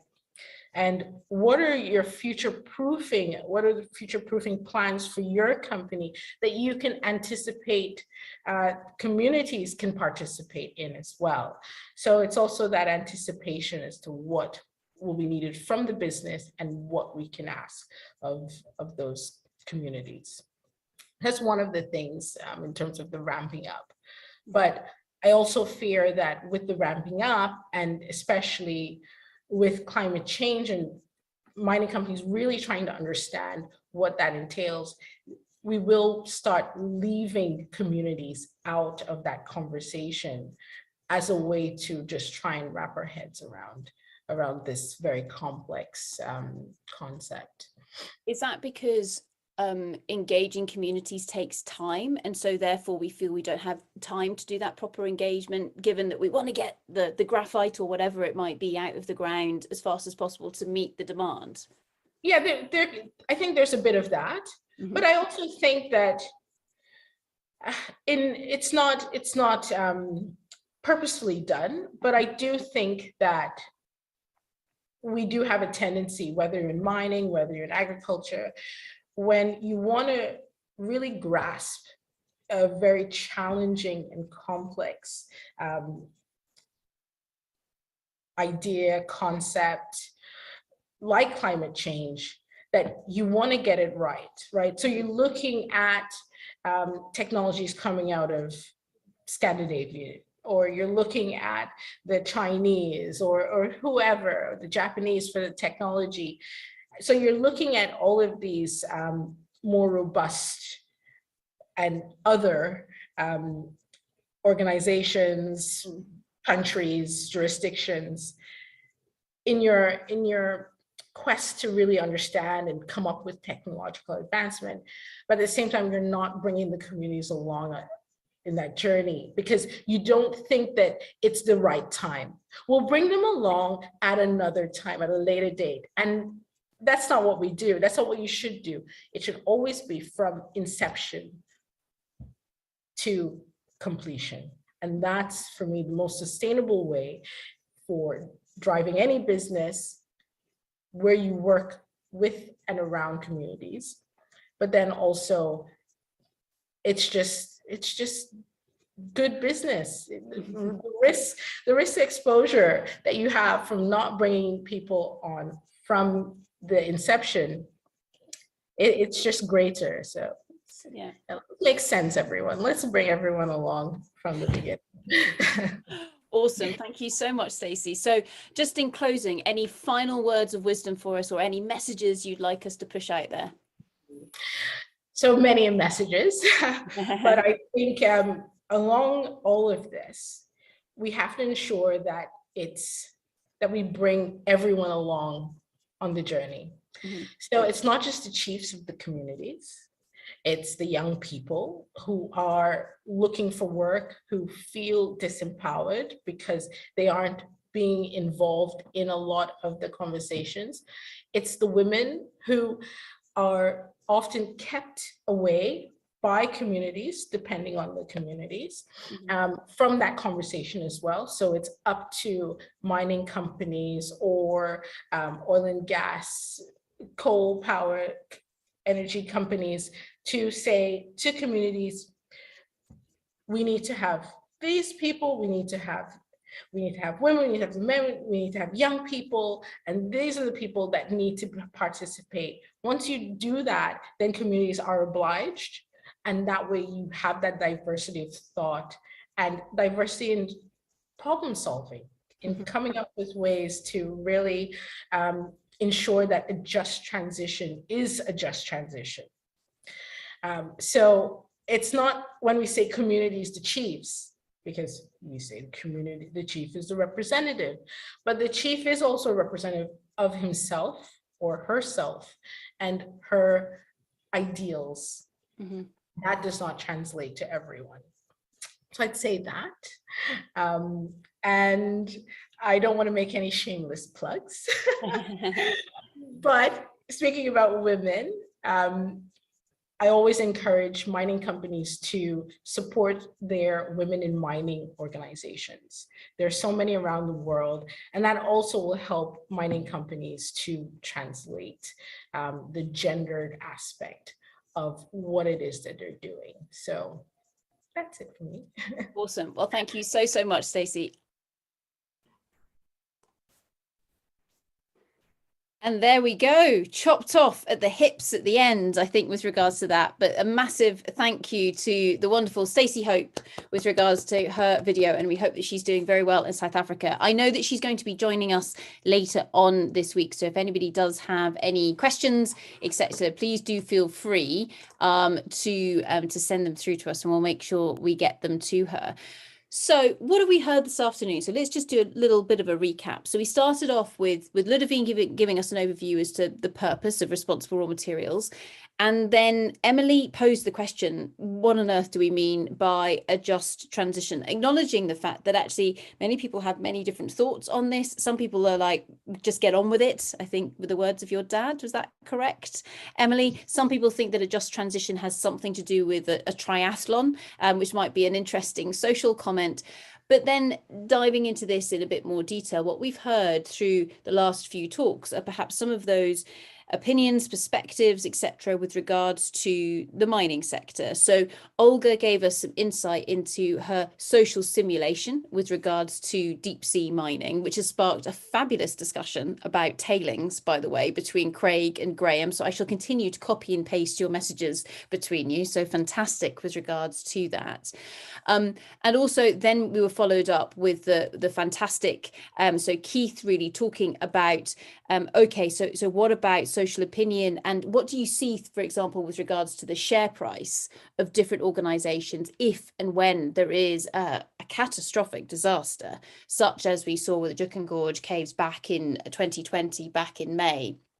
And then, of course, we've just heard now from Stacey, from a social anthropologist, from her perspective, somebody who works in mining, what does a just transition mean? Now, this tees us up beautifully, slight twist here, beautifully for our next speaker. So Kirsten Wolfe, who is the Chief Risk Officer for Orion. Now, Orion's one of those, a fantastic organization that invests in a number of organizations, including mining companies. And Kirsten and I have met one another whilst discussing how on earth do we look at all these different potential investments and weed out who are the ones that are going to do a better job with regards to ESG. But with regards to that, I'd now like to invite you all to put your hands together and welcome Kirsten to the stage for her talk on an upside of mining, adding value to local communities. So Kirsten, over to yourself.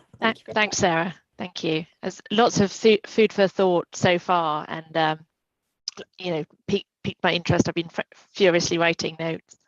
To introduce myself, I'm the Chief Risk Officer at Orion Resource Partners, and I also chair our ESG committee. And I want to talk about one of the benefits of responsible mining, and that's the value that can go into local communities from mining projects. And I should say, for good order's sake, that the views I'm expressing here are my own and not those of Orion. So, as we've talked about, the transition to a low carbon economy requires metals and minerals, and to provide those and the amounts required for the transition and generally for our economy, mining continues to be a necessity. I mean, recycling obviously will play an important and increasing part, but mining is going to be a requirement. I think it's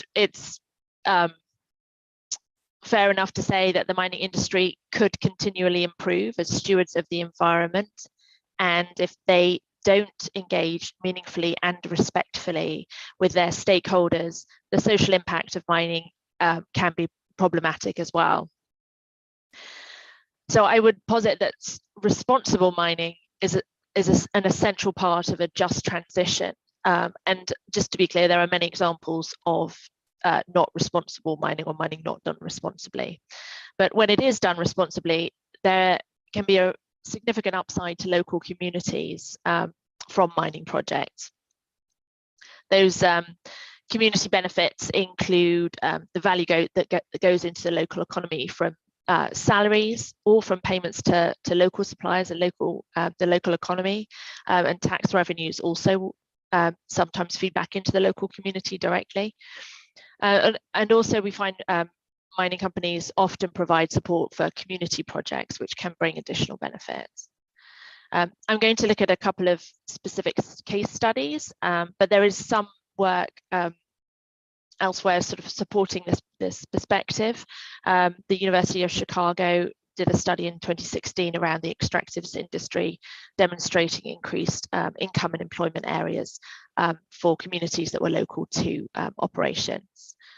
So I'm going to provide sort of 3 mini case studies, and I also at the end would like to sort of circle back and look for the indicia of good behaviour in terms of engaging responsibly with the local community, and the sorts of things that I look for as indicative of a responsible miner.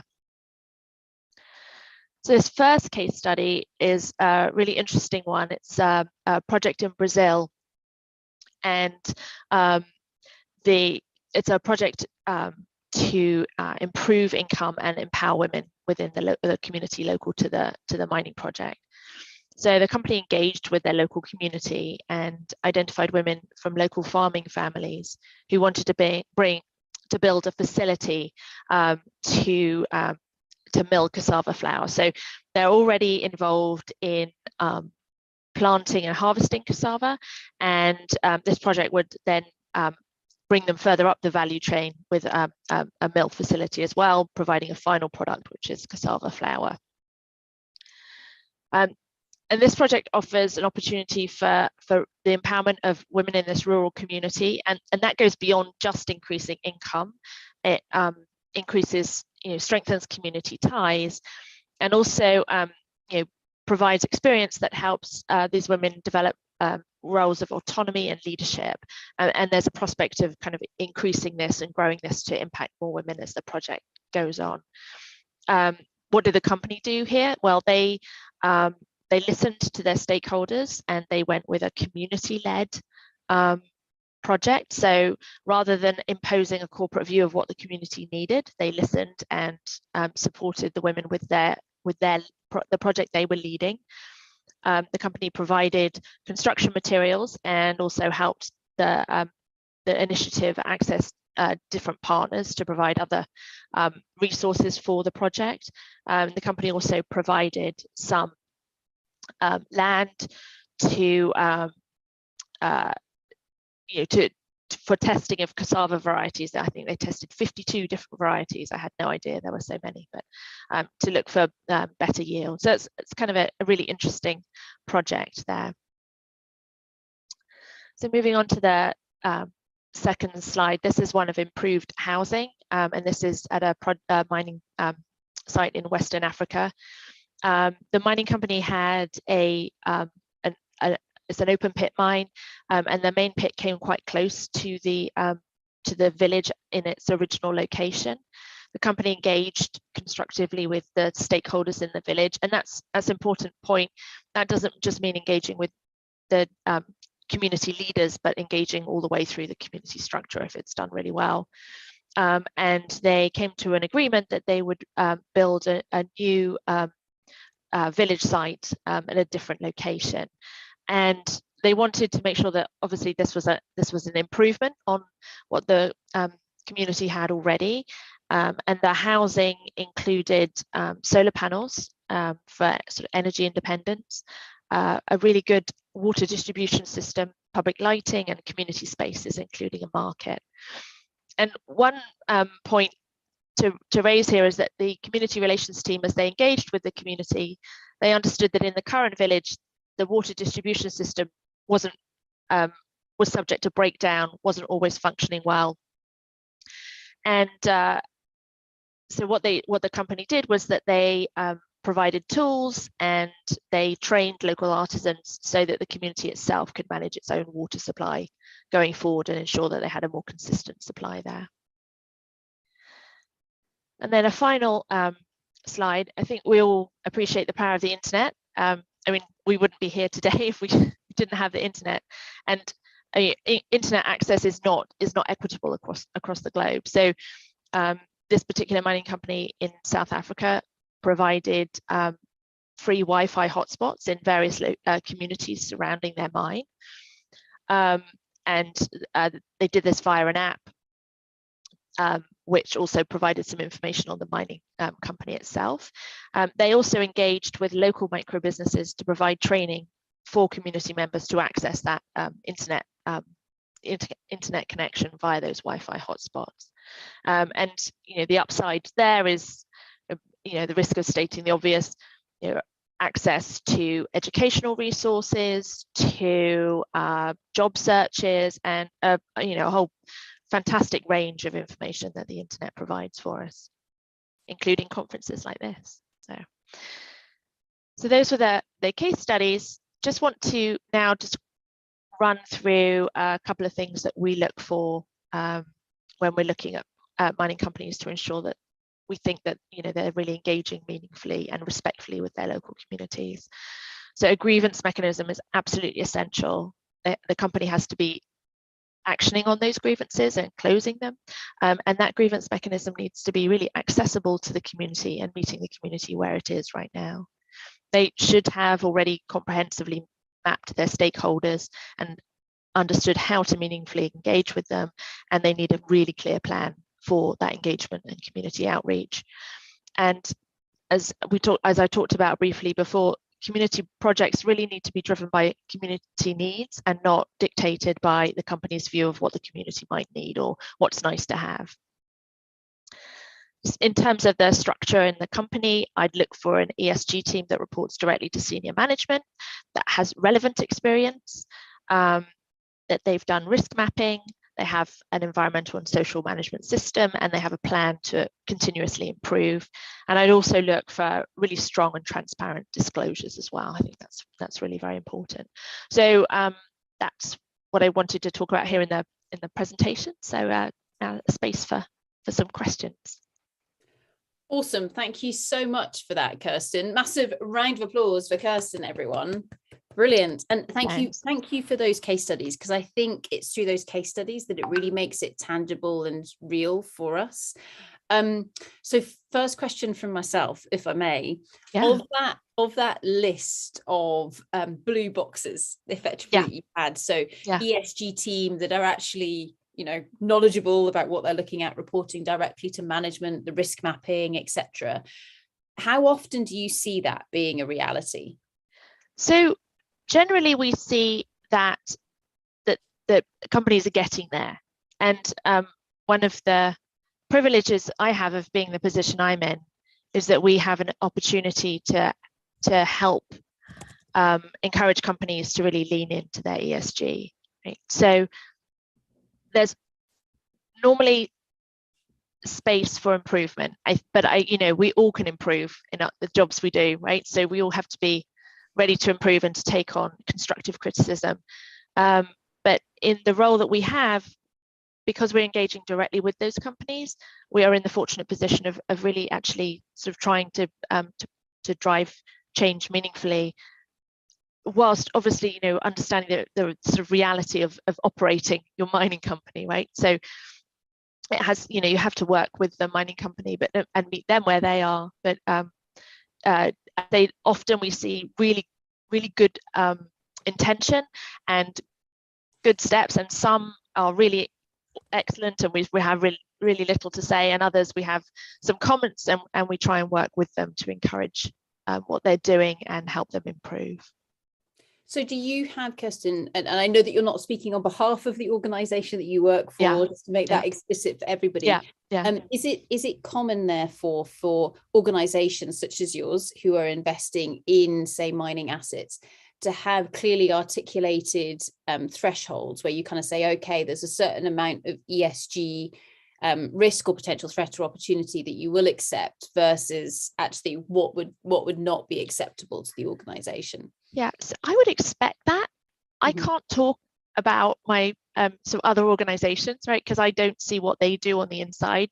You know, our process is, you know, is it's not open. It's a specific bilateral conversation, and so we don't necessarily see what other similar investing groups might do.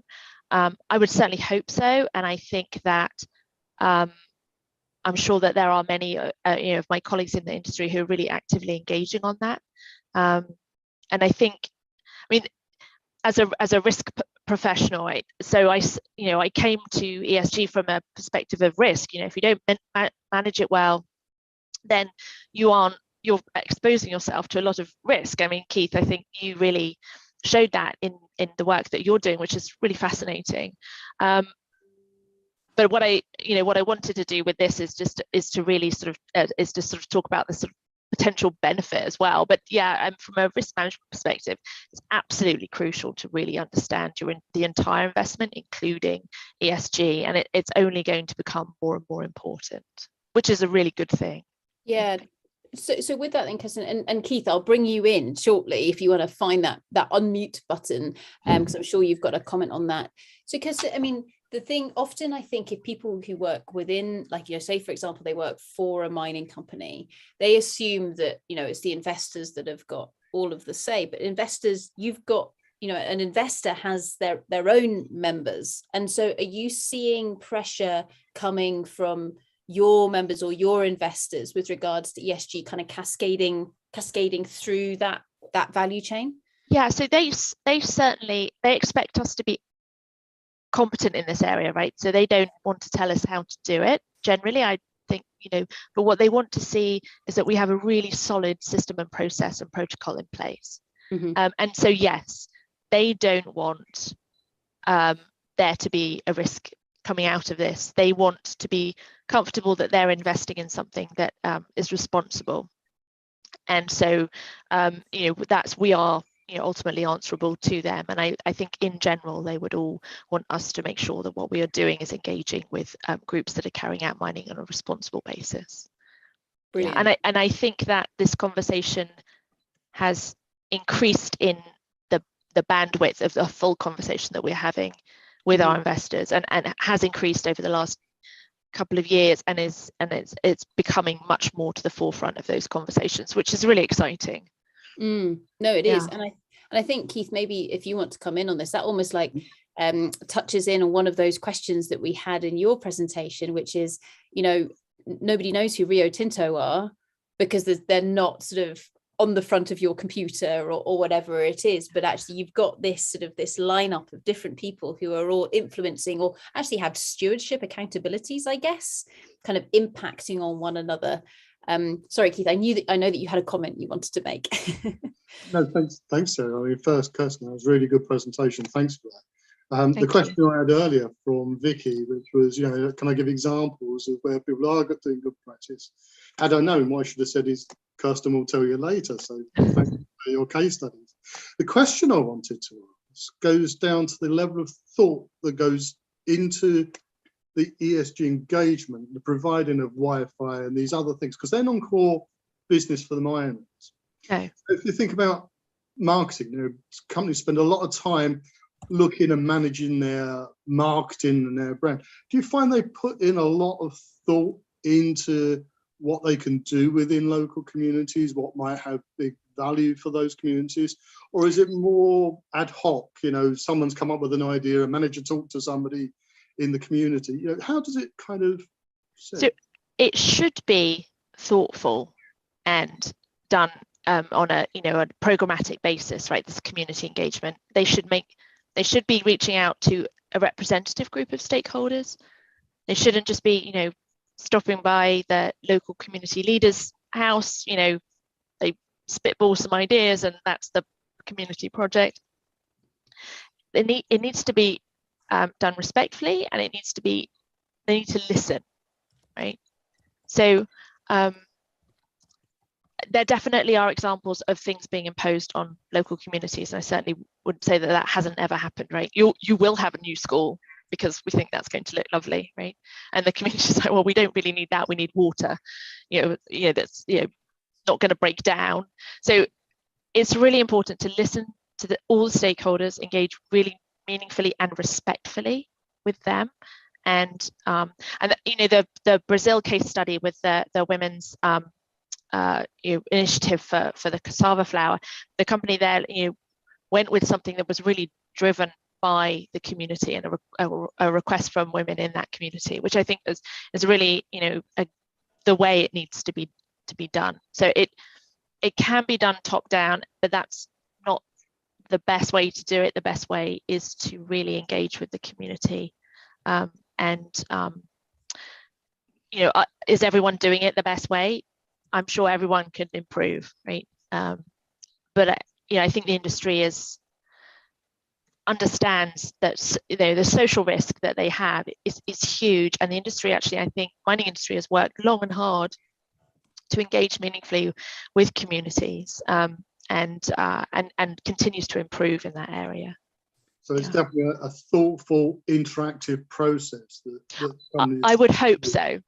Not always, maybe, but I would hope so, and that's what we look for. Yeah. Thank you. Brilliant. So I know that Andy has been getting very excited because he's like, oh, this is a beautiful segue across to myself. So Kirsten, thank you so much for that. Oh, and you're welcome. you so much for bringing those case studies and everything else into our discussion forum that we've got here. Everybody, please put your hands together for the wonderful Kirsten Wolfe. Thank you. Thank you. Brilliant, which, as I mentioned, is a beautiful segue across to our final speaker of today's session, Andy Reynolds. So Andy, I'm going to invite you to introduce yourself. I know you've got a couple of slides that you want to share if you want to hit the appropriate buttons. Kirsten, you've got some fan mail in the chat if you'd like to go and take a look at that as well. But everybody, if you'd like to put your hands together for the fabulous Andy Reynolds. Thank you very much. Thank you, Sarah, and hello, everybody. It's a real honor to be with you. Let me first acknowledge that I'm joining you from the traditional unceded territories of the Coast Salish peoples and Nanaimo First Nation, also known as Vancouver Island. It is not my purpose today to torpedo the business model of the mining industry and to say that it's all wrong. But what I do want to ask is it always the only business model?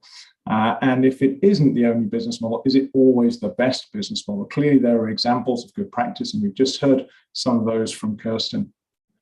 But is it always the best business model? I'm going to talk about business models, but I want to start with mental models. And indeed, that's where I'm going to end as well when we get to the end of this presentation.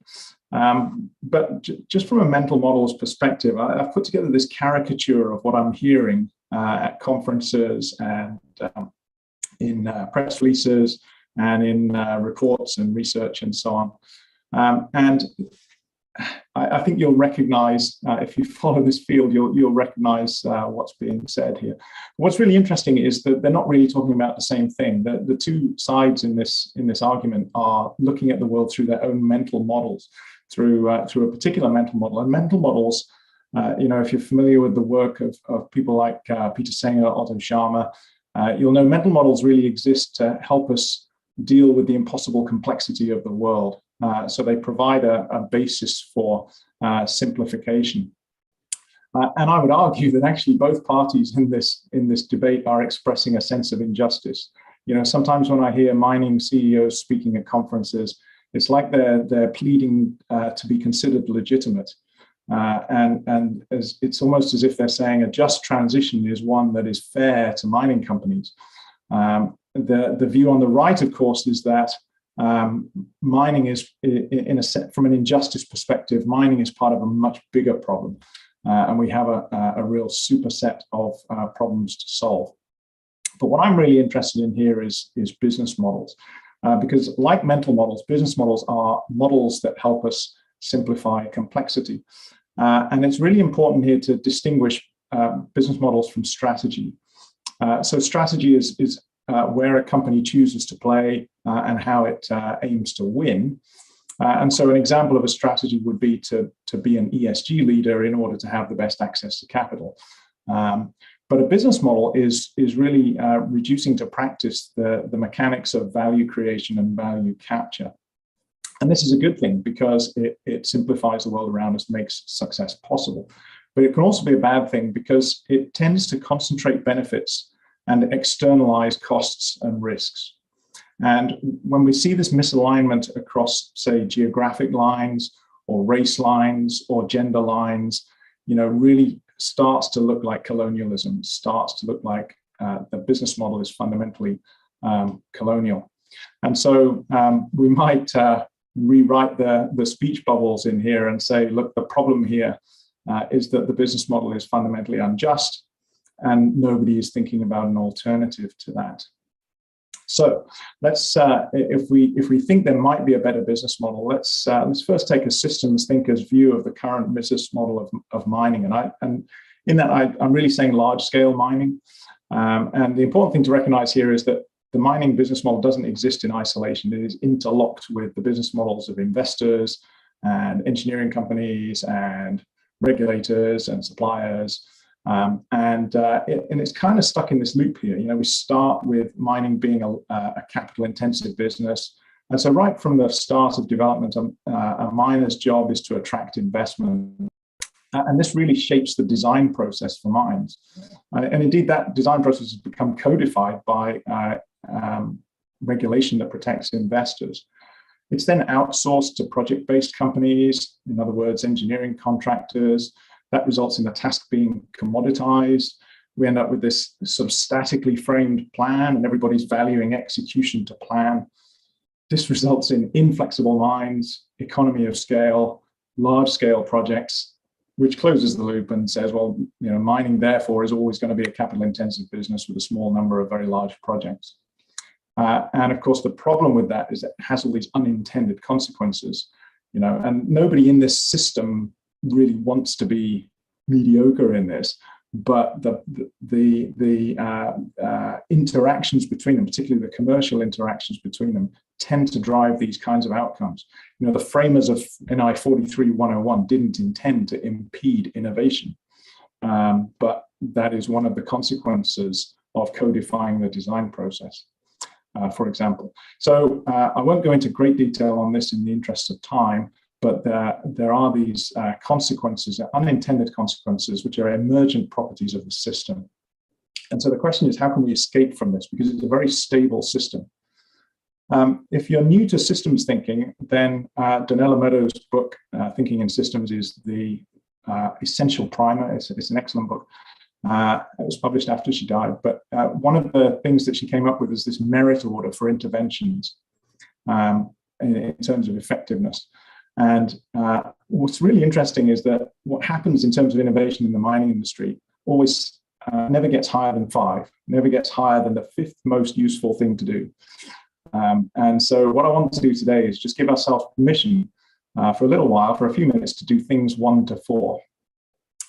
And we're going to transcend the paradigm here. So that means recognizing that our models are just models. They're not divine intervention. They're not laws of nature. Whether it's business models, mental models, they're just models. We design them. We're going to shift the mindset from an asset mindset to a service mindset. So instead of thinking of mines as being assets that we want to maximize the rent on, which immediately frames everybody else as a competing claim, let's think of a mine as being, let's think of mining as being a service industry. And let's think about, in terms of goals, an industry whose goal is community development. Let's imagine what that would look like.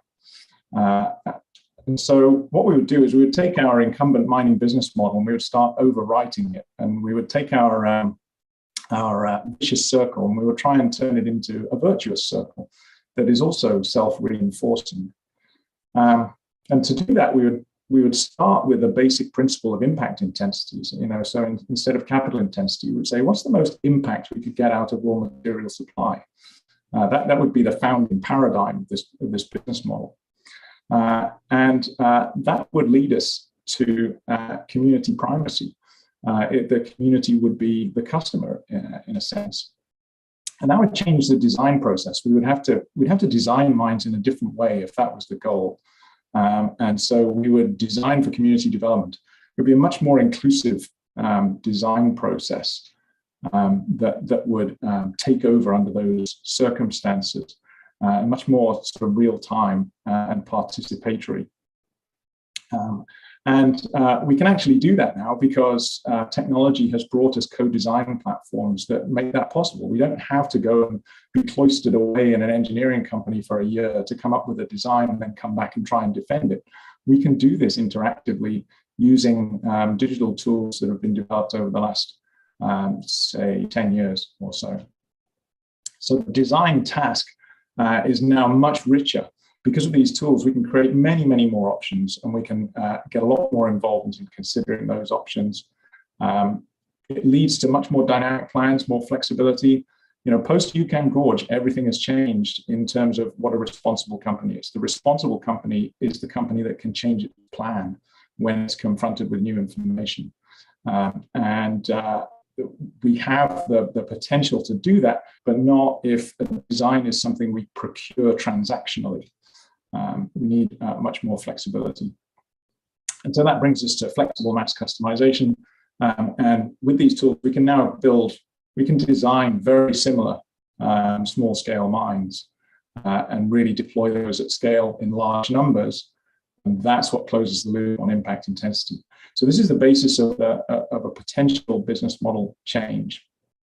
And of course, our company's mission, we're a startup company, and our company's mission is to develop and deploy a new business model for community-centered mining. A few challenges in this. We would need different sources of investment, I think. If the customer is the community and we're trying to create impact, we would need impact investors. And we would need to detoxify mining for those investors. Regulators, I like to challenge regulators with what are you going to do when the design of a mine is no longer documented. It's a fun game, but that's where we need to get to. We need to deal with the economics of small mines. I mean, nobody's saying this needs to be a charity business. It has to be economical, and that is going to require automation, particularly across short mine lives. Access to systems engineering skills. There are almost no systems engineering people in the mining industry. Everybody's a specialist, and so it's really hard. I can tell you from first-hand experience, it's hard to find the people to do this. It's going to create all sorts of new dynamics between communities and senior governments. How does the tax flow and through whom, where does the money flow? And of course, there's questions of whether communities are ready to play this governance role. And so we might ask ourselves, who is the hardest person to change in all of that? And the answer, of course, is ourselves. And so another book recommendation here, if you ever face a traumatic transition in life, then this is a book that is at least 40 years old. And what William Bridges describes here is that to leave the old life behind, you have to walk through the wilderness for a while. And this has been a feature of human civilizations since time immemorial. So we need to think about how do we change ourselves? What do we leave behind? And really the hardest thing to leave behind is the mental model, because mental models simplify the world around us. For those of us like me who are English-speaking middle-aged white males, the mental models and the business models all align perfectly, and the world is really easy to navigate.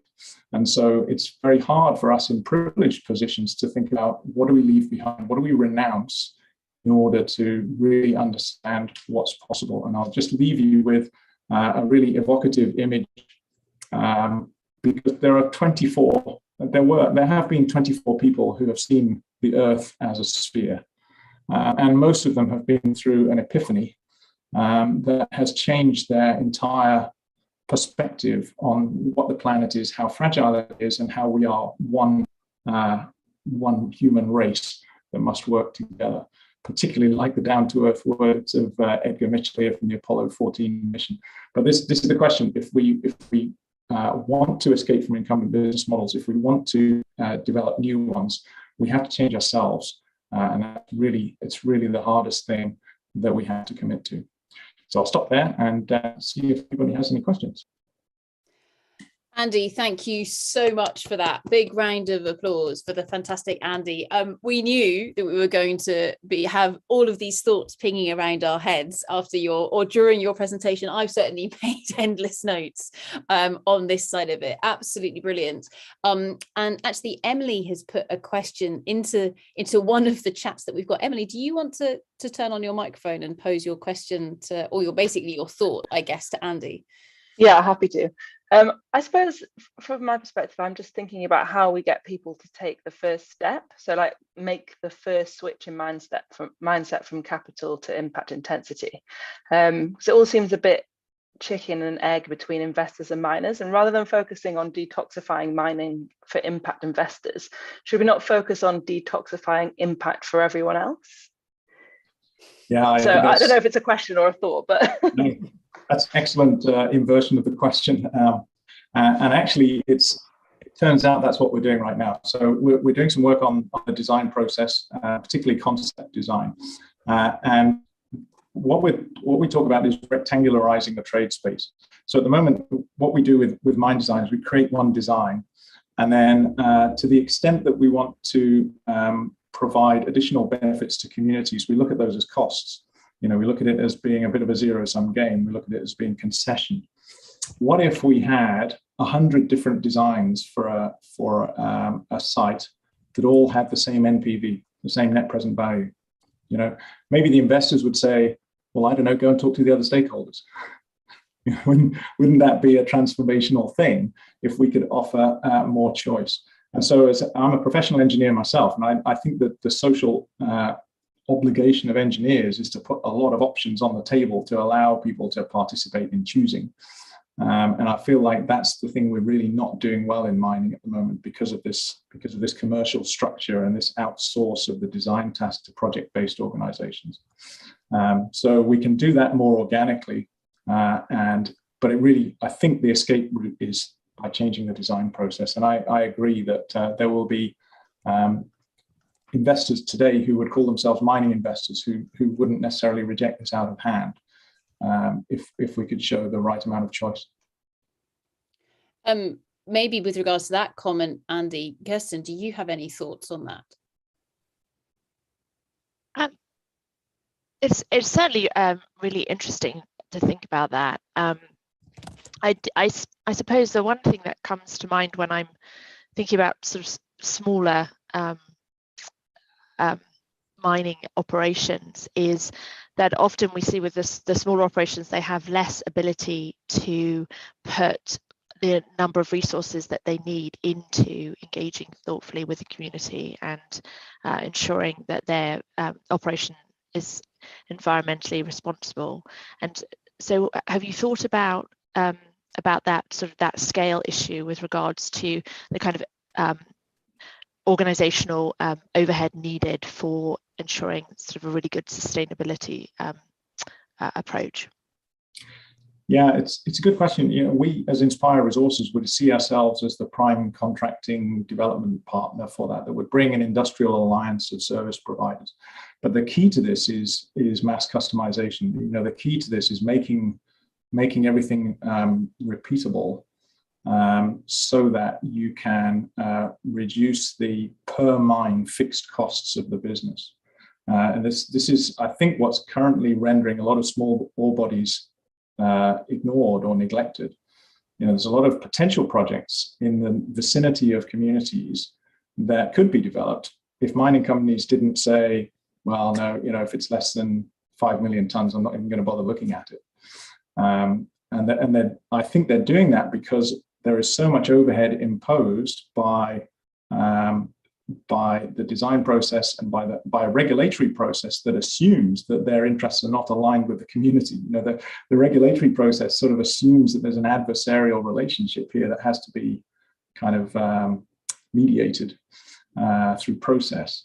And I just think things could move a lot faster if we had short interval design, so we're constantly iterating the design in direct partnership with a conversation about what is the community's plan, what is the community's need to move forward.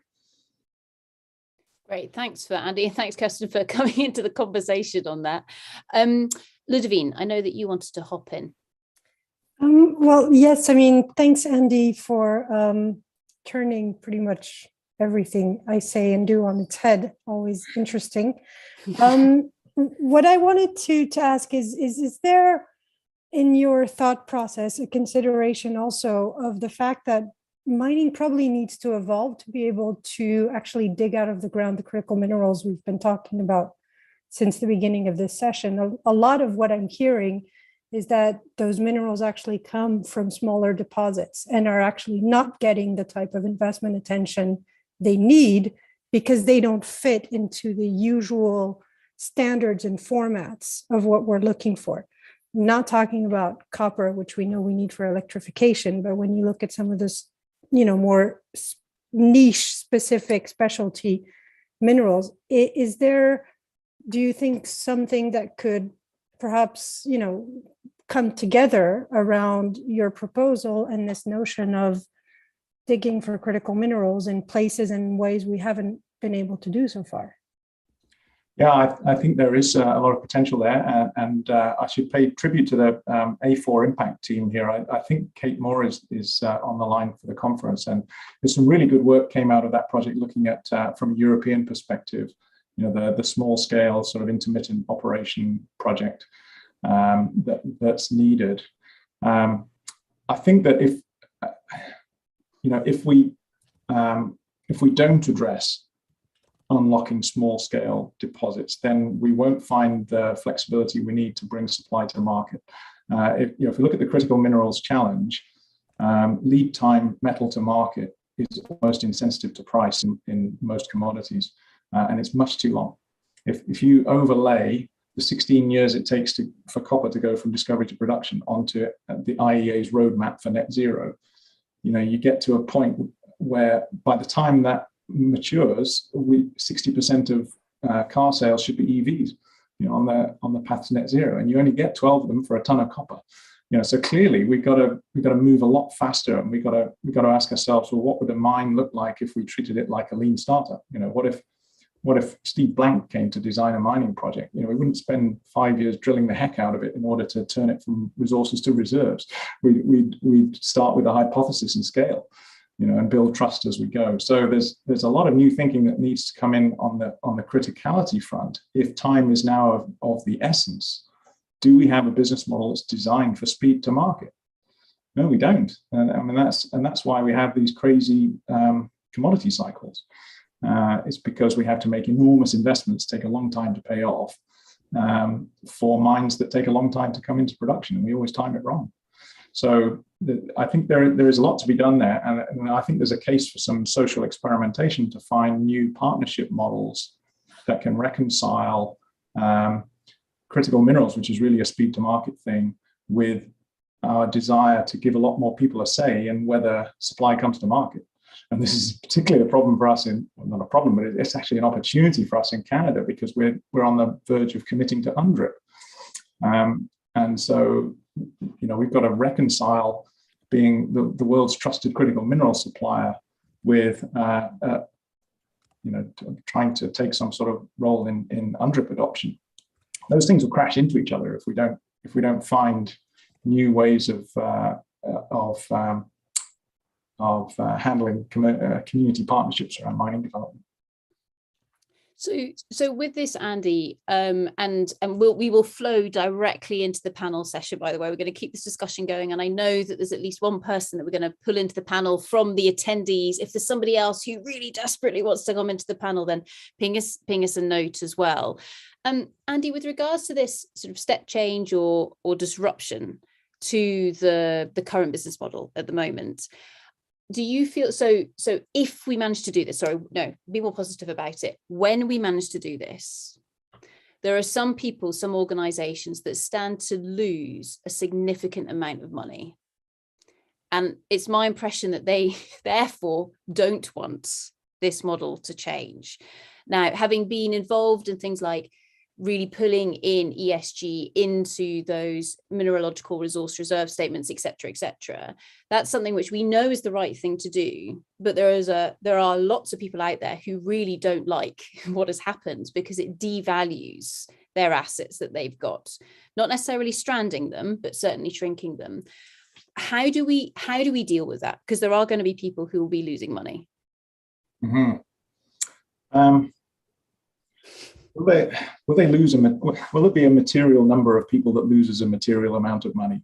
You know, I mean, we're proposing here an alternative business model for probably quite a small proportion of mineral assets. You know, it's unlikely we would deploy this model in the Pilbara, for instance.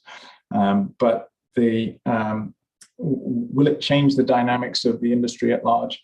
I don't know. What I do know is that when you challenge people's mental models, sometimes you get a system one reaction. You know, sometimes it clearly creates anxiety, and there isn't. It becomes very difficult to have a rational conversation there. I've experienced that many times, and I understand it. I understand where it comes from, because you're taking away simplifications that we depend on by trying to embrace more complexity. But that's, you know, I think that's what, to have a sustainable future, that's what we're going to have to do. I mean, this is the really big picture, making the human race sustainable. We've got to find more collaborative solutions.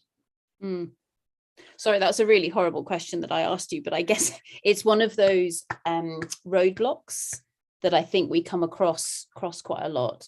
Awesome. Thank you very much, Andy. I want just to pick up on that, if I may. You know, the work of Peter Sanger on this is outstanding. And, you know, what he invites us to do is to expose our mental models for examination by each other when we talk about these things, so we can understand the lens through which we're viewing it. And I think the really important thing here is to empathize with other people who have different mental models and understand that it's very unsettling to have those mental models challenged. But, you know, we make progress by challenging those mental models. You know, it's like binary gender, for instance, is a really good example of a mental model that created a great simplification for a very long time, was unfair, and we've now embraced the complexity of moving beyond it. That's how I see progress, and I think we will embrace more complexity in other models too. Awesome. Thank you very much for that, Andy. So just before I bring in Johannes, who has just joined us here on the panel, please can everybody join me in a massive round of applause for the fabulous Andy. Brilliant. Thanks, Andy Reynolds. Fantastic. Cool. So coming into the final session of today, we've heard a huge variety of different talks. So we first of all heard from Ludovine about what on earth are we trying to do here as responsible raw materials. And I think, as you've seen over the course of the last few hours, we try to bring together people with really different perspectives, different ideas, different challenges, different inspiration with regards to how can we make sure that our raw materials are produced and used in the most responsible way possible. And as we just heard from the last speaker of today, that most likely requires a massive step change in terms of how we actually do it as a whole. Over the course of this afternoon, we have heard a whole variety of speakers. So just working backwards. So we had Andy really talking about how to disrupt that model. We heard Kirsten, who brought to the table 3 fantastic case studies about what does a lot of the just transition, or I guess the kind of more responsible practices, what do they actually look like and feel like within the mining sector. We heard from Stacy Hope. So from a social anthropologist's perspective, what does the just transition and mining really mean, with some examples there with regards to, say, coal mine in South Africa. We also heard from Keith Smith, who we've still got with us as well, which is brilliant, looking at, okay, so when a big event does happen with regards to, say, some sort of damage on the environment or on social contexts, etc., what does that then actually do? What do we see being the ramifications with regards to reputation, And of course, then we started off that particular lineup with Olga, who was talking about the social simulation that she's been developing to look at deep sea mining and really try to improve awareness with regards to some of those aspects. Now, some of what we'll have heard today, I suspect those of us who are sitting here listening, thinking really hard, there will have been some aspects that we think, wow, that is it. You've just nailed it in that sentence, what I've been thinking all along. And there will be other aspects where we think, what do you mean? Of course I want to engage, and I'm maybe a mining person or whatever. So there are bits where hopefully we have been inducing those emotions, some frustration as well, because actually it's by acknowledging that we can then come together and we can say, okay, how do we create this step change? Because the opportunity is in our hands. We're the ones that need to be able to make this happen. So in this final session over the next 20 minutes or so, what we're going to do is we're going to try and bring some of those discussions together. As you'll see, all our panelists have their cameras on, and we've got fantastic Johannes who's just joined us now. Johannes is actually giving a talk on Friday, but he was so active in the chat, we thought, let's just bring Johannes into the panel session. Now, Johannes, I know that you've got at least one question for Andy. Do you want to quickly introduce yourself and then pose your question to Andy? Yes, okay, thank you. First, I'll have to remember what the question was, but so my name is Johannes Drilsma. I'm an Australian French citizen living in Germany, and I started my career in the mining industry. So I'm an environmental engineer by training, and I guess I found Andy's talk really very interesting. A fabulous communicator. I think you got your ideas across in a very clear, compelling way. And I probably would instinctively be a conservative thinker in the sense that I received my initial training in a very large mining company. And so I tend to have some faith in the tried and true mental models. But I found, you know, what you presented very compelling as well. And one of my questions was, well, to what extent do you think it's about some better communication within the industry? Because your alternative business model, I think I know people in the industry that think that way. I think I've attended workshops where we've tried to imagine the conventional mining project in that way. But then I would be willing to admit that perhaps those people then go on to lose some serious arguments with their sort of core engineering departments in the mining company. Yeah. So to what extent are the seeds already there? And then my main question was, I didn't quite catch your reasoning for why a new business model like that would inevitably lead to smaller mining projects. I would still see some potential for such a business model to also identify very interesting large mining projects with larger benefits for host communities, host nations. Mm-hmm. So let me start with the second question first. In this model, we think that the community governance role is probably best played by the community being the owners of the projects. So we would see a community economic development corporation as being the project owner. It's going to be really hard for communities to reach a level of financial strength to the large mine business. There is a significant undervaluation of small assets, small mining, small ore bodies, small opportunities at the moment. And so we see the place of opportunities being there. The other thing is that if you want to have impact in a lot of places, so we're thinking of a place-based model here. You know, it's fundamentally local, and it's just likely to lead to a large number. I mean, we need a large number of mines, and they're likely to be small. And that's part of what has driven the shift here, because if they're small, they're probably short life, and they'll probably need a high degree of automation in order to be economic. And so this is not going to be like regularization of ASM is the box that large-scale mining likes to keep this all locked away in. And I'm not seeing that as a scalable pathway for creating impact across a large number of sites. On the topic of are there people in the industry who get it right now? Yes. I mean, we have a strategic client, which is Oz Minerals, and they're a very forward-thinking company with a really good innovation incubator capability. We're looking at the value of flexibility at the moment with them. Really fascinating stuff, and we've been very fortunate to stumble across them. So yes, there are people who are thinking different in the industry, but what I know from my experience I did some consulting in collaborative business relationships, and what we know from those from longitudinal studies of collaborations is that organizational routines and hierarchical roles tend to kill new ideas, and they tend to kill collaborations. It's like organizational antibodies get deployed, and it becomes very hard to do anything radically different. And so you end up with the skunk works inside the established company just getting kind of isolated and then starting to glorify in its isolation, and then ultimately realizing it's not going to achieve anything. So this is one of the reasons why we created a new company, is we felt we needed to be on the outside. I needed to be able to speak freely at events like this, and really challenge people to think differently. And it just means living on very little for quite a long time while you bootstrap it. But that's part of what I say about walking in the wilderness. What are we prepared to renounce if the incumbent business model is what puts food on our family's table? What capacity do we have to unlearn? It takes time to unlearn. How much can we unlearn? That's the real rate limiting step here. Awesome. Thanks, Andy. I'm getting messages behind the scenes of people going, what's a skunk works, etc. So we're going to have to give everybody a reading list with regards to, say, the lean startup.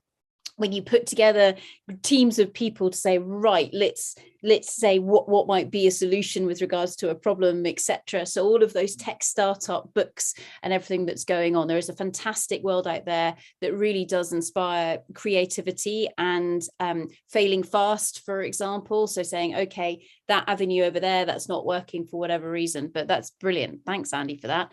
Ludovine, I know that you wanted to come in on this discussion. Yeah, actually, thanks, Johannes. I wanted to rebound a little bit on what you were saying, because I think in terms of communications, there's also other stakeholder groups who need to hear about this. Two things. The first one is I work primarily in emerging markets and almost exclusively in Africa at the moment. With the critical minerals agenda springing up in the US and Europe, a lot of these governments are having really high expectations of mining, and almost a kind of, well, we didn't get our due the previous super cycle, so we're going to get it here. So are you already seeing ways to explain this model to regulators, and to explain to regulators that this isn't a model where taxation comes in at the top and then pretty much disappears into the workings of a very distant government? And I guess my other question was, a lot of this hinges on automation, and then on the other side of this, you've got communities who are extremely worried about automation because the immediate impact is jobs. So there's a lot of different expectations to balance. Do you think this model actually allows for better balancing, or is that something that needs to be worked out in the implementation of this model? Just to take the second point first again, if we adopt a service mindset, if we adopt a mining as a service mindset, and we adopt a design to needs approach, then I think we have the best chance of reconciling that issue of employment versus other forms of development, and we have the best chance of creating sustainable impact that goes beyond the mine life, because we see the mine as being a temporary sort of boost. I mean, the reason we called our business model Mineral Impulse was it was a nod to Newtonian mechanics. Provide an impulse, you add momentum. And we would see that as being a short time-bound thing, explicitly see the mine as being a short duration, time-bound boost to community development. Now, how do we design it optimally to achieve that? So I would say there's no easy answers in this by any means, but the best chance we have is probably not by showing up saying this is our asset. It's this asset mindset is driving a lot of the mental models, and it's creating lenses through which we look at all the stakeholders around the asset. That may not be all that healthy, and all I'm saying is if we show up with a service mindset, we have a better chance of achieving those reconciled outcomes. In terms of regulators, very early days, and what I find, it's really hard to find strategic thinkers in regulatory organizations, because regulatory models have become very compliance oriented. And I've encountered this actually in safety management, where you have two different approaches to safety management: the safety case approach and the compliance approach. There is this really interesting idea that as we embrace more complexity, compliance as an approach becomes less suitable, and we really need a lot more in the way of transparency and trust building. And in fact, it's a little bit similar to what happened to quality management. We went from quality control to quality assurance in order to move faster, in order for business-to-business relationships to be easier to manage. You don't have to inspect everything when it gets delivered anymore. So no, it's very early days in our conversations with regulators. We're focused on the design problem at the moment, so the design process in the project lifecycle. We're moving next into finance, which is how can we provide on-ramps for communities to become financially empowered to own projects, and how can we reduce the capex hurdle of starting mining in the first place. And again, this kind of lean startup approach and industrial alliancing makes that possible, I think, in ways that people aren't really looking at yet. Regulators, if you have any ideas for where to start with regulators, I'm all ears. So, I mean, actually, with that, Andy, just to kind of take us to the next part of this conversation, just so that everyone's aware, we do actually have some regulators or some bits of regulators joining us later in the week. We've also got people who their entire business is actually to do that assurance or compliance against some of these standards, etc. as well. So those people who spend their entire lives actually trying to formulate this, sharing some of their pain points as well with us, which will be really interesting. And actually that kicks off early on tomorrow morning, where we've got Azeb, who's going to come and join us and talk about some of the work that she's doing with the Ethiopian Ministry of Mines. And so whilst it's not regulator, there's the aspect of the governance that's coming in there. So it's really interesting. Now, just with that, and actually building on some of the discussion we've had today, I'm now going to, this is really mean, okay, I'm going to now pose a hypothetical question to everybody. Now, this is a question that we have posed to most of the people who have filmed videos for us, okay? Now, because I haven't warned any of you about this, if anybody really feels uncomfortable with answering this question, that is perfectly okay. You can pass to say that you might want to think about it. But I'm actually going to invite everybody who is still on the line and listening to take part in this as well. So I'm going to hit presentation mode on the Mentimeter, and I'm sure Rose will be able to share the screen with everybody, also share the link as well with everybody. So this is a question that arose from the conference that we helped to run 10 days ago, where somebody said, well, what's the best or what's the least worse if you have to buy cobalt and you've only got two options? Do you buy that cobalt from deep sea mining, or do you buy that cobalt from a 9-year-old? Now, this is an A or a B question. Okay, now this is interesting. Okay, so far we've got 50% that's going on here. I'm going to let everybody dial it who's dialing in to actually have a little think about this and say, okay, which one do you buy it from? You have to buy it either from deep sea mining or a 9-year-old. Now, I've been asking, a bit like Emily, I've been asking various people in my little bubble about this over the weekend. So my mum refused to answer because she said that it wasn't a very good question. Point taken, Mum. Thank you very much for that. But it's also a fascinating question, and mostly when you then give people the opportunity to explain their rationale, and also the assumptions that they are making with regards to this. I should also note that my 8-year-old niece said that she would have to go with a 9-year-old because she didn't think that she'd be able to hold her breath long enough to mine in the deep sea, and she was scared that she'd be eaten by a shark.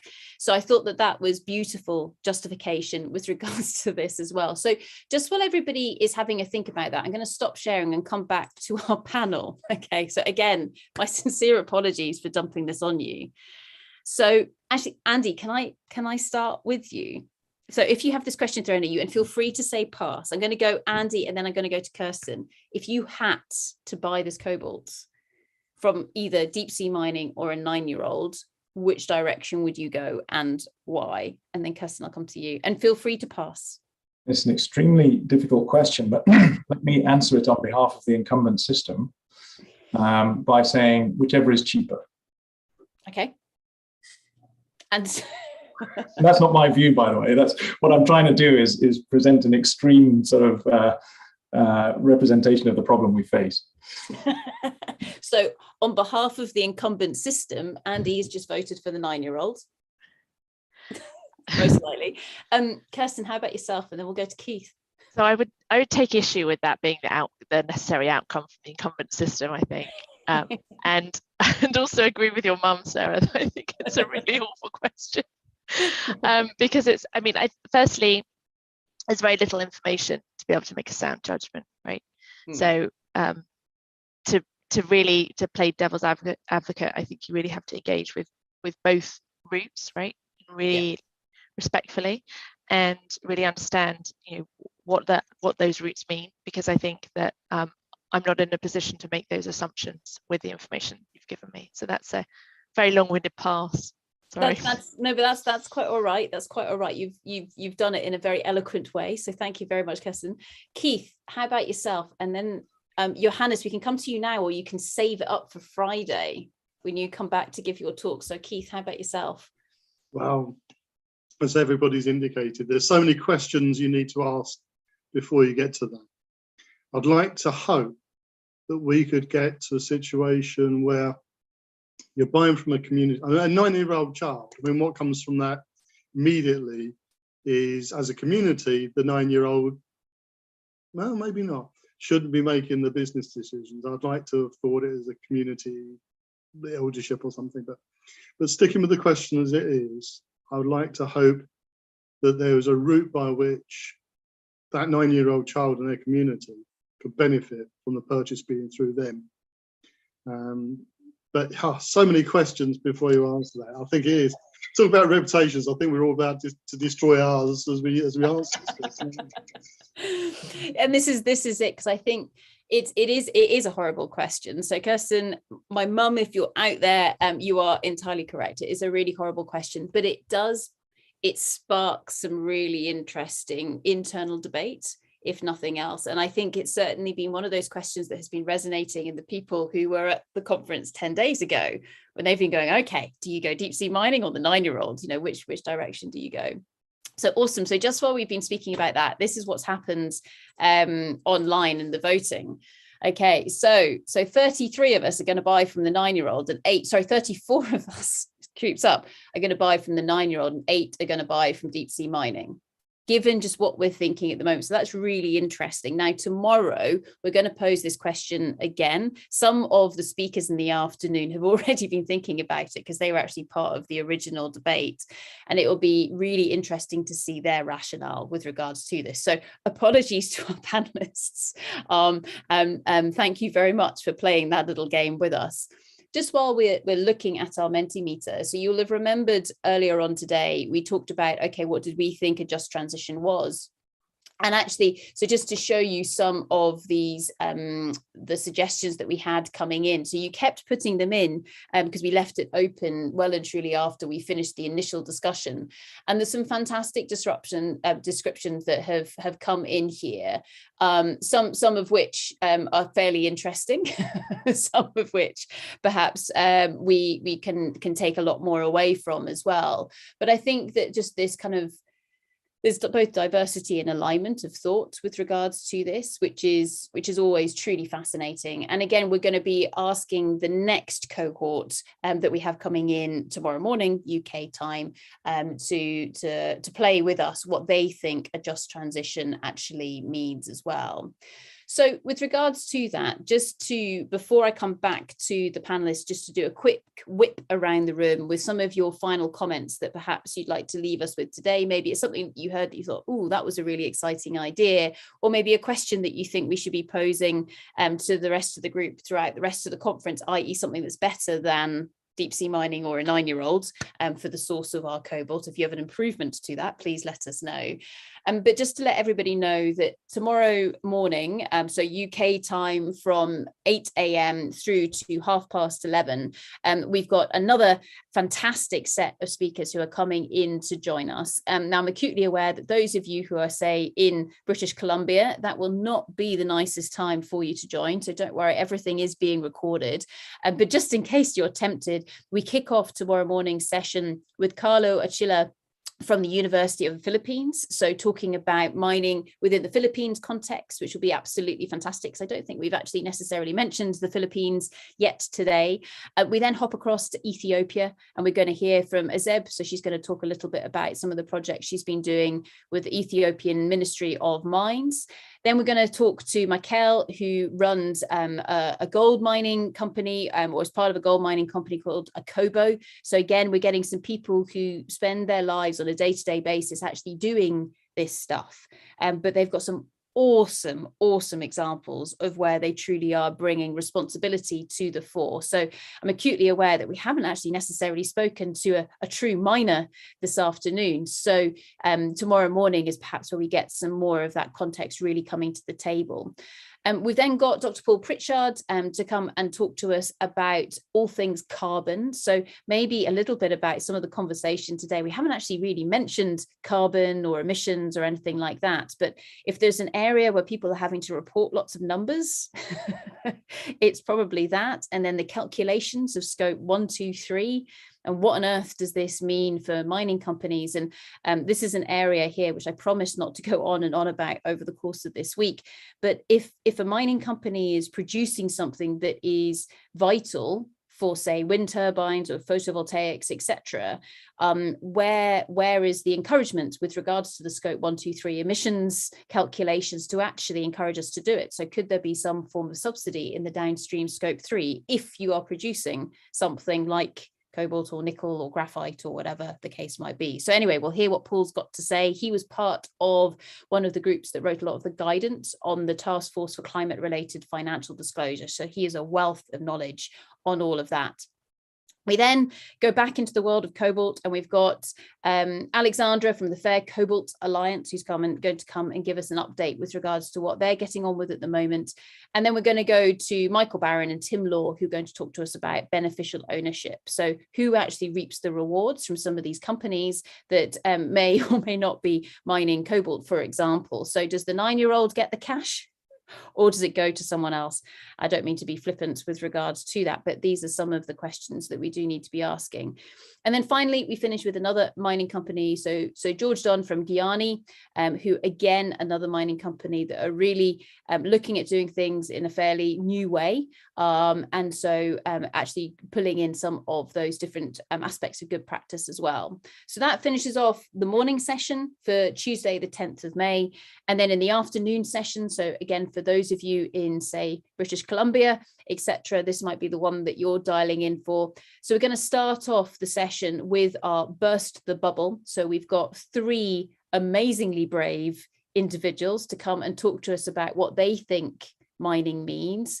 Not necessarily, I mean, they will be sitting there Googling it right this moment, and I'll be interested to see how many of them come to the meeting with the mining of data, perhaps, or Bitcoin rather than rock. So it'll be really interesting to see what they say.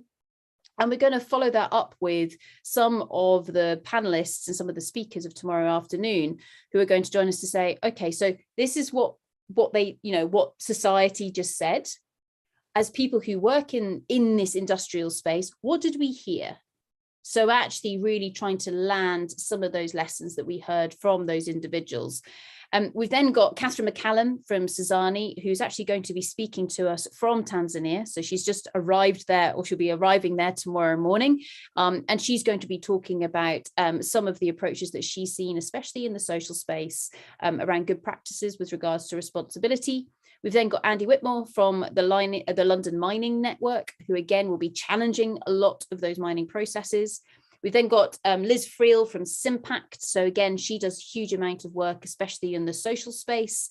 And then Gertje Schuurmeta, I'm sorry, I've totally destroyed her second name there, from University College Dublin, who again will be speaking at this from not necessarily more of the academic perspective, but again, from a societal point of view, what does mining mean to us, especially within the European context? So how do we make sure that we're really listening to society and we say, okay, so where should we or could we perhaps build some of those mining assets? And then finally, we're going to finish off tomorrow afternoon with Alice England and Mark Bishop Lafleche from Anglo-Pacific Group. Now, Anglo-Pacific Group are a royalties company. So it's a really interesting organization that is somewhere perhaps between the mining companies and the investors. And so this is something where their ability to influence what's going on the ground is perhaps slightly different. And so it'll be really interesting to hear what they've got to say from a royalties company perspective. So that's the lineup for tomorrow. So you can see this huge diversity of thoughts, again, coming to the table around this question of what is mining's role in the just transition? So that is the question that we are exploring over the course of this week. So just to round off today's session, Keith, perhaps if I can come to yourself first, and then perhaps we're going to go to Emily. I'm just going to muddle it up here. Any final thoughts, words of wisdom, or questions that you would like to pose? Well, first off, Sarah, you've led each of us having an applause for our presentation. So I'd like to ask all the panelists to put our hands together for Sarah for the chairmanship and Rose for the back office organisation. So you've both done a fantastic job. So that's the first thing to say. Well done to that. Thanks. As for the session, I mean, I go back to what Ludovine was introducing the first thing, and the word that leaps out is convenership. This has been really important, pulling together such a broad range of ideas. I mean, I've seen in the chat there people saying, you know, I've gone away with all these ideas. And that's how we'll see change. I mean, Andy's there trying to drive change. We'll see change coming out of things like this. If people aren't talking, sharing ideas, rather than the old model rules, and that's the thing. So I think you've done an excellent job pulling this together. Thank you. Awesome. Thank you very much, Keith. Emily, how about thoughts from yourself? And then we'll go to Kirsten. Yeah, I just echo what Keith said. I think it's been a really interesting afternoon, and I don't have any questions, but I have a lot to think about, and I think I'm going to be spending the evening challenging my own mental models. So yeah, thank you. Brilliant. Thank you very much, Emily. Great. Kirsten, how about yourself? And then we'll go to Johannes. So this has been absolutely fascinating, and thank you for inviting me. Real food for thought there, and a lot of listening to do. So really taking it all on board and mulling it through. Thank you. Brilliant. Thank you very much, Kirsten. Brilliant. Johannes, how about yourself? And then we will go to Ludovine. Yes, it's been a very interesting afternoon. And in fact, I even had to drop out at some moment because of an internet connection problem. So I'm really motivated now to go and look at recordings. So that's a good idea. And I've collected a lot of thoughts for our session on Friday, Sarah. Maybe a little sneak preview. I wonder how much of business as usual will remain after the transition. So more on Friday. Brilliant. Oh, look at these little teasers coming in now. Fantastic. Thank you very much, Johannes. Ludovine, how about yourself? And then we'll go to Andy. Thanks, Sarah. Yeah, I want to echo Keith and just, applaud you and Rose for doing this for the third time running so gracefully. I think what I find most interesting about these discussions is that mining is often viewed as a very, traditional, conventional, old, antiquated, dirty business. Let's just throw every misperception in there. It's up to us to change it, and it's up to us to be seen to be changing it. And that will at many stages entail a lot of discomfort. I think if mining and all of the ecosystem around mining don't step up to this challenge, the stakes and the dangers are incredibly high. So I think well done to all the change makers today. Awesome. Those are wise words. Thank you very much, Ludovine. Brilliant. Andy, how about yourself? And then we'll go to Rose. It's been a great honor to play a part in this, and thank you for the opportunity. I think that what you're doing is really important because you're making the conversation accessible. And what we have to do here is get a lot more people into the conversation, and get people to roll up their sleeves and understand how messy the trade-offs are. I think everybody should visit. Everybody who is a consumer should visit a landfill and a mine, because they're at either ends of their linear value chain, and it's where the costs get socialized. It's where they get externalized, and the business model of consumption is kind of the counterparty to all of this, and that's a business model that has to be challenged as well to create a sustainable world. So I think what you're doing here in building a platform to make this a lot more accessible is really important, and it's a great honor to be a part of it. Thank you. Awesome. Thank you very much, Andy. That's brilliant. And actually, just on the note of landfill, so we're still trying to sort it out, actually. So she was supposed to be speaking on Thursday afternoon, and I think her diary's sliding. Actually, one of the main senior people for one of the large waste companies here in the UK, and what they're doing is brilliant. So actually looking at landfill as almost being long-term storage, so where we can't recycle things like the thin plastic films on some of our packaging. Okay, we can't recycle it now, but surely in the future we'll have invented the technology to be able to recycle it. So actually, let's just view them as positive assets rather than just waste that needs to go away. So things like that, which I just think are awesome ideas that we need to make happen in reality. So brilliant. Thank you, Andy. Rose, any final words of wisdom?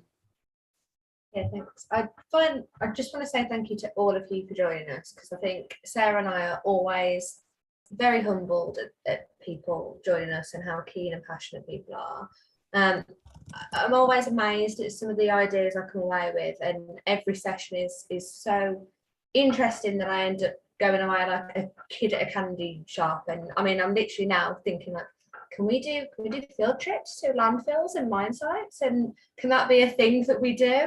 And I think that the ideas that come out of these sessions are always so much fun to explore, and I just feel very, very lucky to be sat in these conversations sometimes. So thank you to everybody, and as Keith said, thank you to Sarah, because I get tired doing the background work. How you run every session, I don't know. So thank you to everybody in this gallery.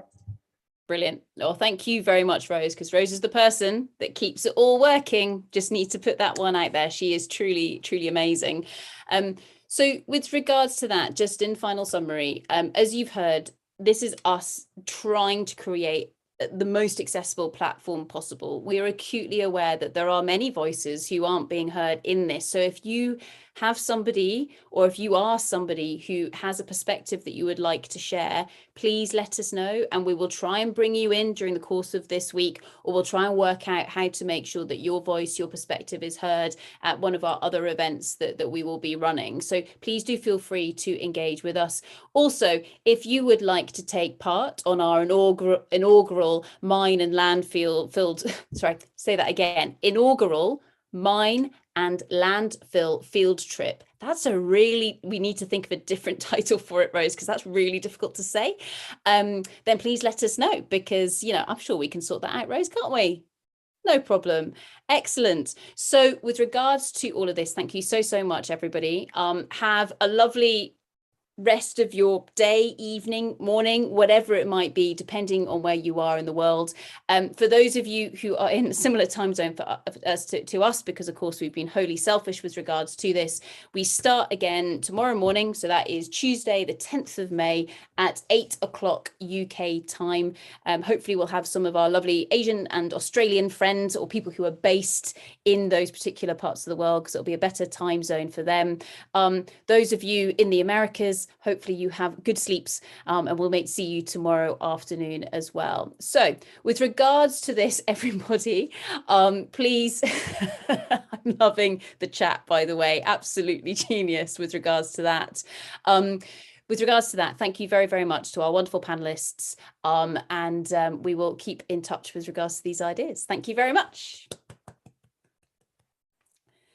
And this is the point in time where we need some closing music, isn't it, Rose? Awesome. Thank you very much, everybody. See you in the next session. See you tomorrow.